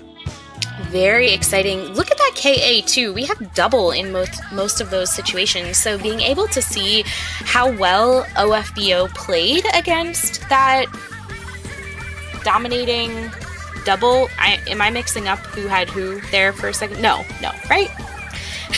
Yeah. Okay. No, I was confused for a moment as well. Yeah, I'm like, wait a second. But yeah. Even seeing that kind of really just wonderful things to see when you know what the KA looks like after a match. Finishing that up there. And taking a look at what we got going on here on the analysis side, we do see that the zone was back and forth extremely consistently, each team capping it 10 and 9 times. Toons capping it more, but OFBO ultimately holding it for longer. Just very interesting spread here. Both teams using 22 specials, which is the same number, but the specials you can use them all you want, but it's a matter of how you use them. So OFBO taking a stronger advantage over those specials, getting more picks on the floor as well. Very true. We'll see what is going to happen in terms of splat zones on the reef. You know, last set that we watched, we did not go back-to-back zones, and now we are. So I'm curious what kind of difference that might make. I worry when a team counterpicks zones early on, because usually it's something that every team feels really good about, right? Especially on the reef, it's kind of a mainstay Splatoon 2 map that people have had experience with for the entire time the game has been out, even if it has changed a little bit. So, I don't know. I'm a little worried about watching this one. Something that I think is going to play to the hands of OFBO in particular is the fact that they're running that double armor comp. I think double armor is good situationally. That's just my personal opinion, but it has to have the forward presence for it to be taken advantage of. And I think a mini and a T-Tech are, like, a T-Tech is an aggro option, but a mini, I personally don't see that capitalizing on the armor as much as a T-Tech would. You will always have armor for when the T-Tech has Inkjet, which is good, but it's just not, where's the oomph? So yeah. I'm concerned for OFBO if they choose to bring that back out for Zones Reef, because you have to control both zones this time around. You certainly do, and I think it's a lot harder to... The zones are so close together, so it's harder, like you could on some other maps, to focus on one, allow the other to take over, because it's just going to go back and forth so quickly. But early pick right there on, I believe that was on OFBO. OFBO created the pick on Toons. I say that, now they're 2v2, so Melissa's speak faster. Really nice job for everybody coming in so far and just taking some time to get some footing. 3-point lead, not something everyone's like, oh, you should, whatever. I think it's really good this early in the game because it establishes a little bit of dominance that we need those teams to see. And OFBO is determined to make me eat my words about their comp because they are going in and they are getting the pick. So, hey, man, all the power to you. I'm just old and wrong. OFBO maintaining control of the zones here as that Booyah Bomb does come out. We are looking at a situation where Toons is able to cap So applying some penalty to OFBO early in the game, that does matter because 26 is something that they are going to have to lock and hold. It certainly is. It's going to take a little bit of time for Tunes to kind of break in here. I'm worried. You know, you were concerned about the comp on OFBO side. I'm worried now about Tunes. I feel like they're not getting locked out as much as I could think they might be on this, because they are sort of coming in a little bit of a breakup formation, but they keep going down, right? So the aggression that we're getting on OFBO side is something that Tunes just maybe wasn't prepared for and doesn't have an answer to. Yeah, well, I was worried about their comp and that I think it's enough about their comp, Skev, kill me. And that it might be too passive because you're going to be playing safe, you're going to be trying to play for armor, but they are using that zap differently than they were the junior last time around. Maintaining control of that zone. It looks like we're going to be seeing Tunes getting a cap here, and they do, as Pat and Pedestrian try and pin that member of OFBO on that right side. They do get the pick, so now they have cleared their penalty. Now they are beginning what is really an opening push, but OFBO is still in their hair, and they are not going to let this go down easy. They really aren't. OFBO is throwing everything that they have at them. I like kind of their positioning that they've been doing here too. A lot of teams always talk about if you control bridge, you control map. I really don't buy into that. I think that there's good opportunity for either team to have control over bridge and still be sneaky enough to get under that bridge to get those zones. And I think we saw that right there. We're getting a lot closer in terms of point here, right? We do see that Tunes is doing what they can to break their point down and come closer to that lead. They're not so far away. I say that, I don't want to curse them, but I do hope that they're able to get closer to that. Booyah coming out is going to go on that side of bridge, help secure one of those zones. Selly, waiting for that armor to come out, does move after the bomb, throws a wall up to attempt to slow some people down, is going to get a nice pick in zone 2, which does assist, but they still lose control. They need to hold on to this. They can't afford a penalty right now. Yeah, I really liked that Booyah Bomb from Selly up on the choke on that left side because it was a proactive Booyah Bomb. Sometimes Booyah Bombs can be reactive. You can see that they're throwing it at the charger, they're throwing it at a fight that's going on, they're throwing it at a person. That Booyah Bomb was there to stall out the members from OFBO from breaking into the zone, to buy their team time. Really enjoyed that Booyah Bomb and the following movement from Selly there. Absolutely, really great job there. I'm so excited to be able to see what they're going to do here next. Losing control is not what they want right now.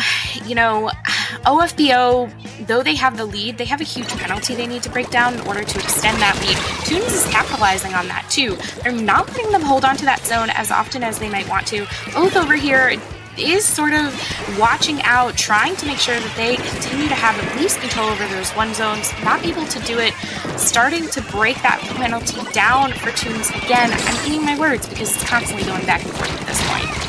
Yeah, very, very scrappy end game here with OFBO trying to get that zone. 2 members of Tunes down in the final 30 seconds of the game. That is going to enable OFBO to cap here, but they have some jumps over on that left side. Those jumps are camped. Those jumps are down. There's the player on bridge. Now, where is the junior? The junior is in main. Rainbow pushing that junior with a teammate. That is a delayed wipe on the members of Tunes. As the clock ticks down, what can they do in this situation? Will they be able to clutch up?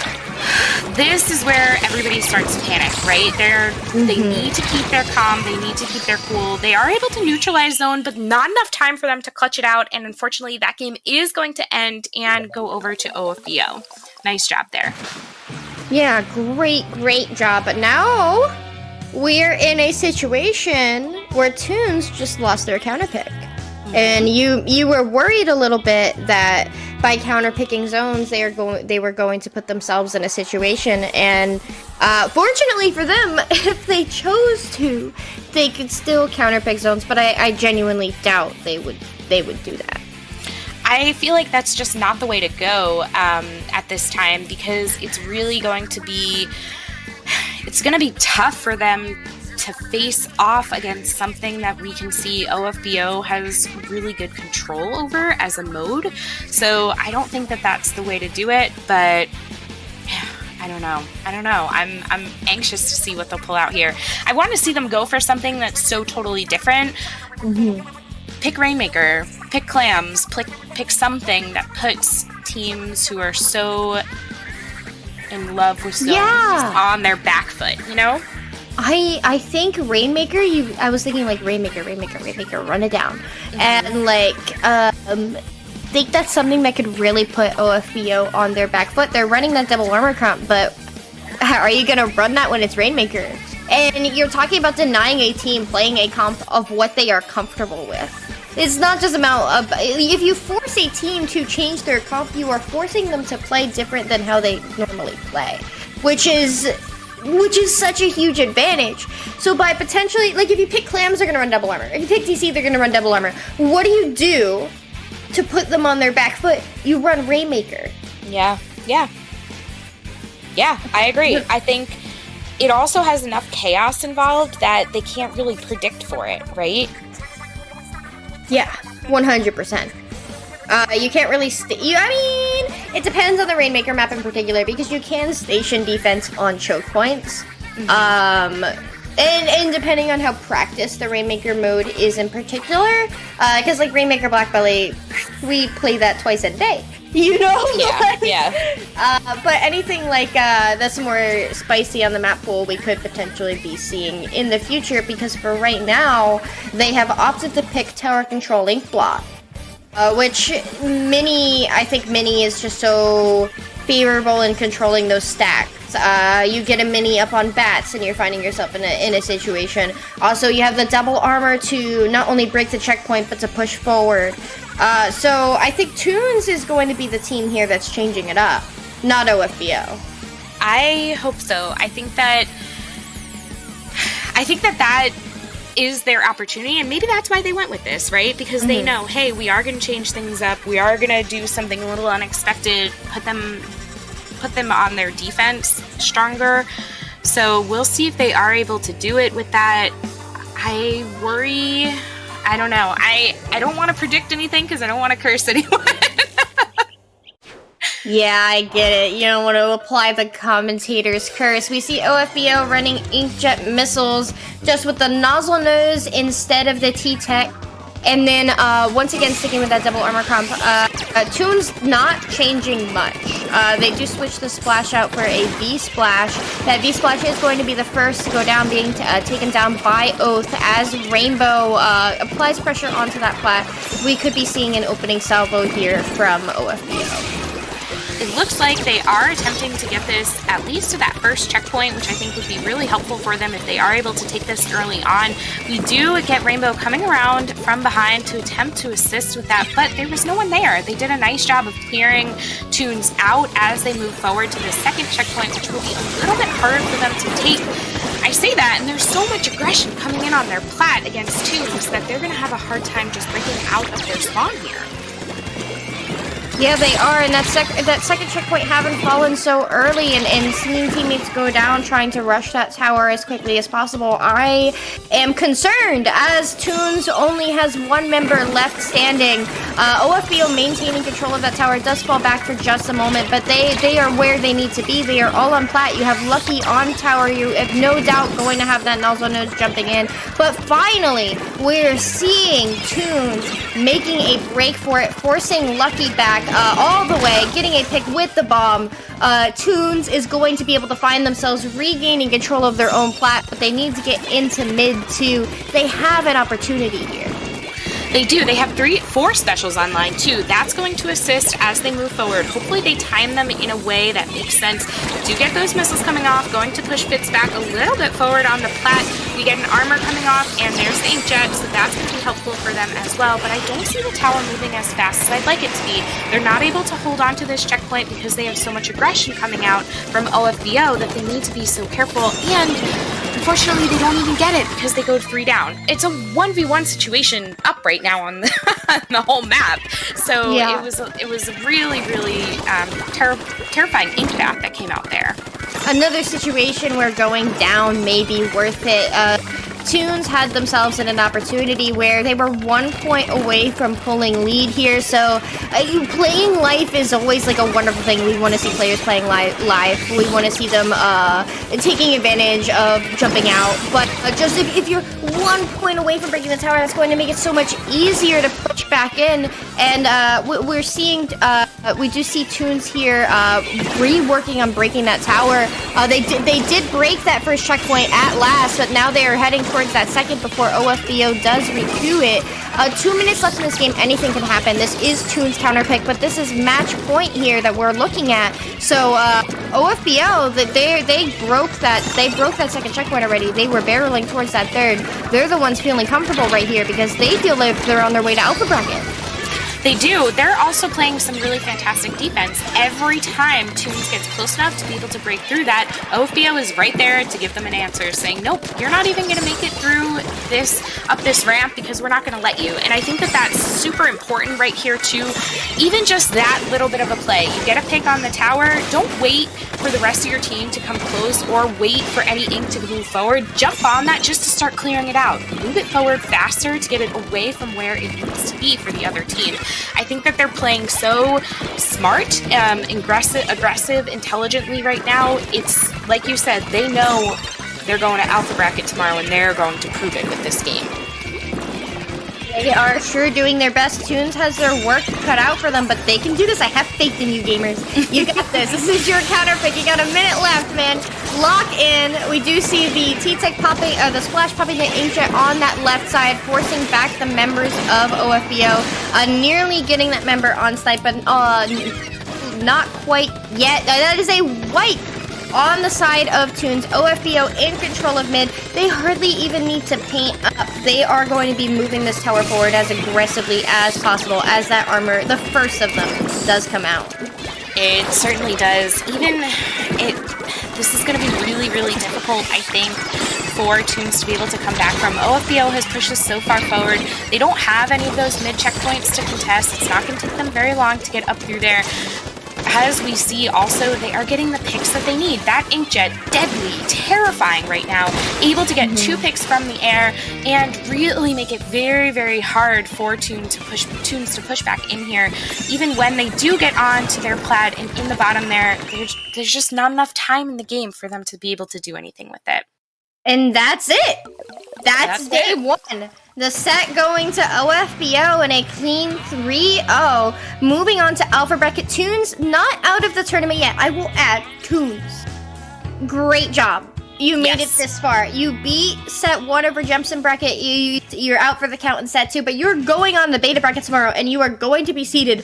I'm not a seeder, but I am assuming very well, given that you did make it this.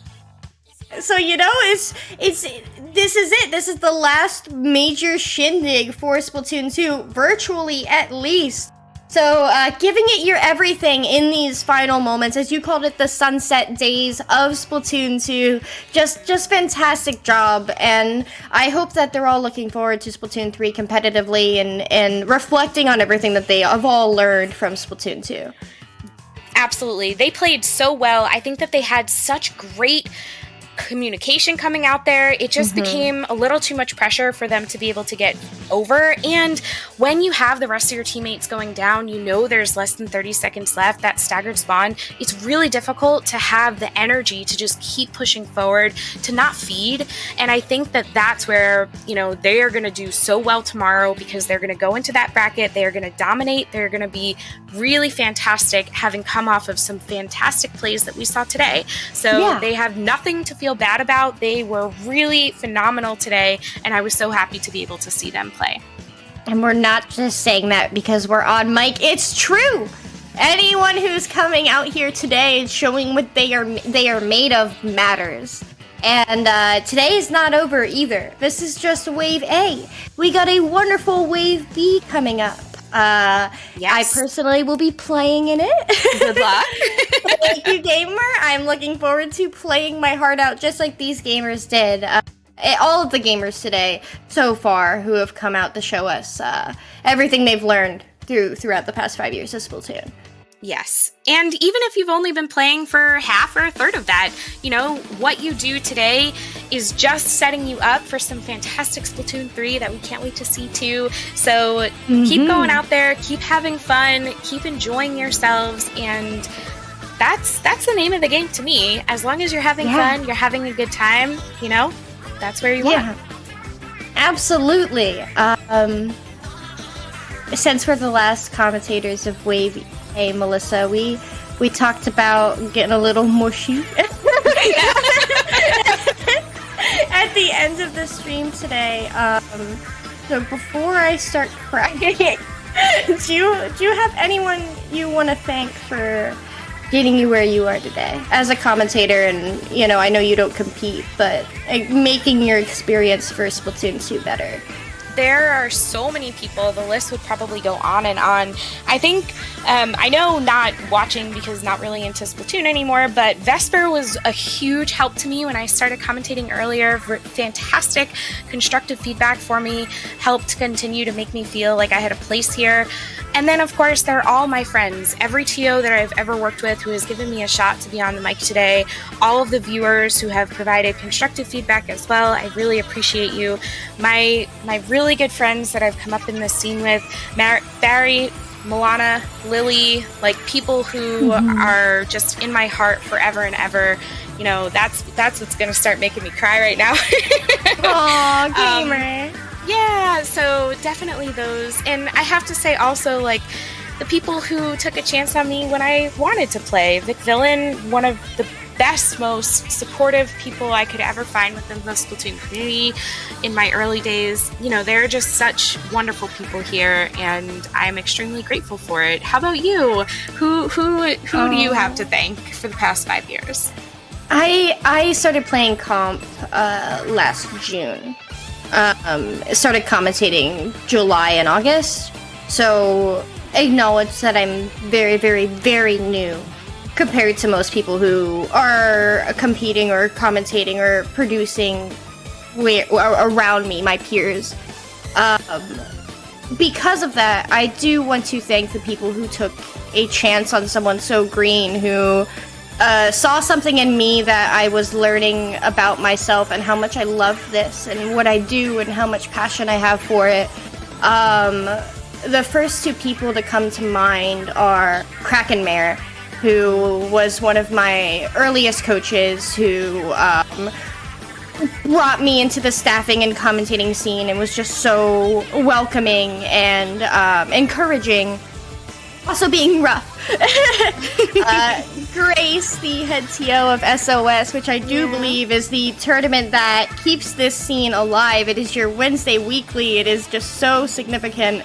My teammates on Dawn, particularly the gamers who were there with me at the end, Game Boy, Smith, Grace, you're Fishy. I know you were there for a week, but you matter to me, homie. And my coaches over at Cherry Limeade, who particularly Pika, who's been mentoring me since last December. I've grown so much under their care, and as well as the rest of the Limers, Lily, Shiny, Crim, and Raze, you mean so much to me. And to Aquapora, I know you're watching.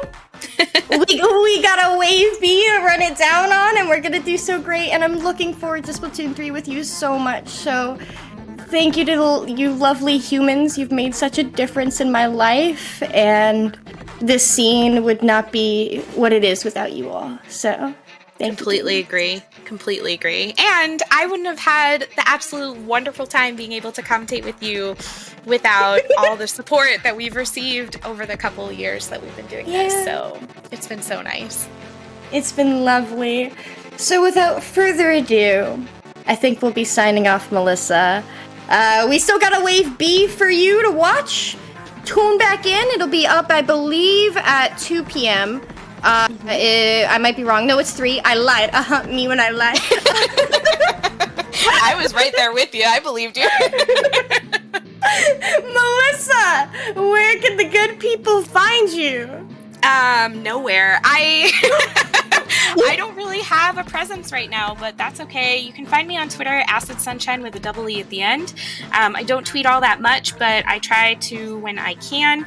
You can absolutely find me on SOS whenever Grace allows me to come on the mic and my work schedule doesn't conflict. But I really love all the IPL tournaments, and hopefully you'll continue to hear me there. And finally, Spawn Point Things. Really love the community that Milana has built there, and such fantastic players and streamers. So you can find me doing Spawn Point Things. How about you? Oh my god. Hi, my name is Skeppadillions. You can find me on Twitter and Twitch at Skeppadillions. I stream every single script. I stream every single tournament that we play over at Acropora. Also, I tweet some bangers on occasion. Garrett, not always bangers, PM, but sometimes bangers. So you can find me on Twitter. Awesome. And SOS. I commentate a lot of SOS. And hopefully you'll hear us again on SOS too. So that would be really fun. Yeah. Y'all have a wonderful day. Good luck if you're competing in Wave B. You're all going to do great. Play your hearts out. And we will be back. Stay fresh, everyone. Have a good one.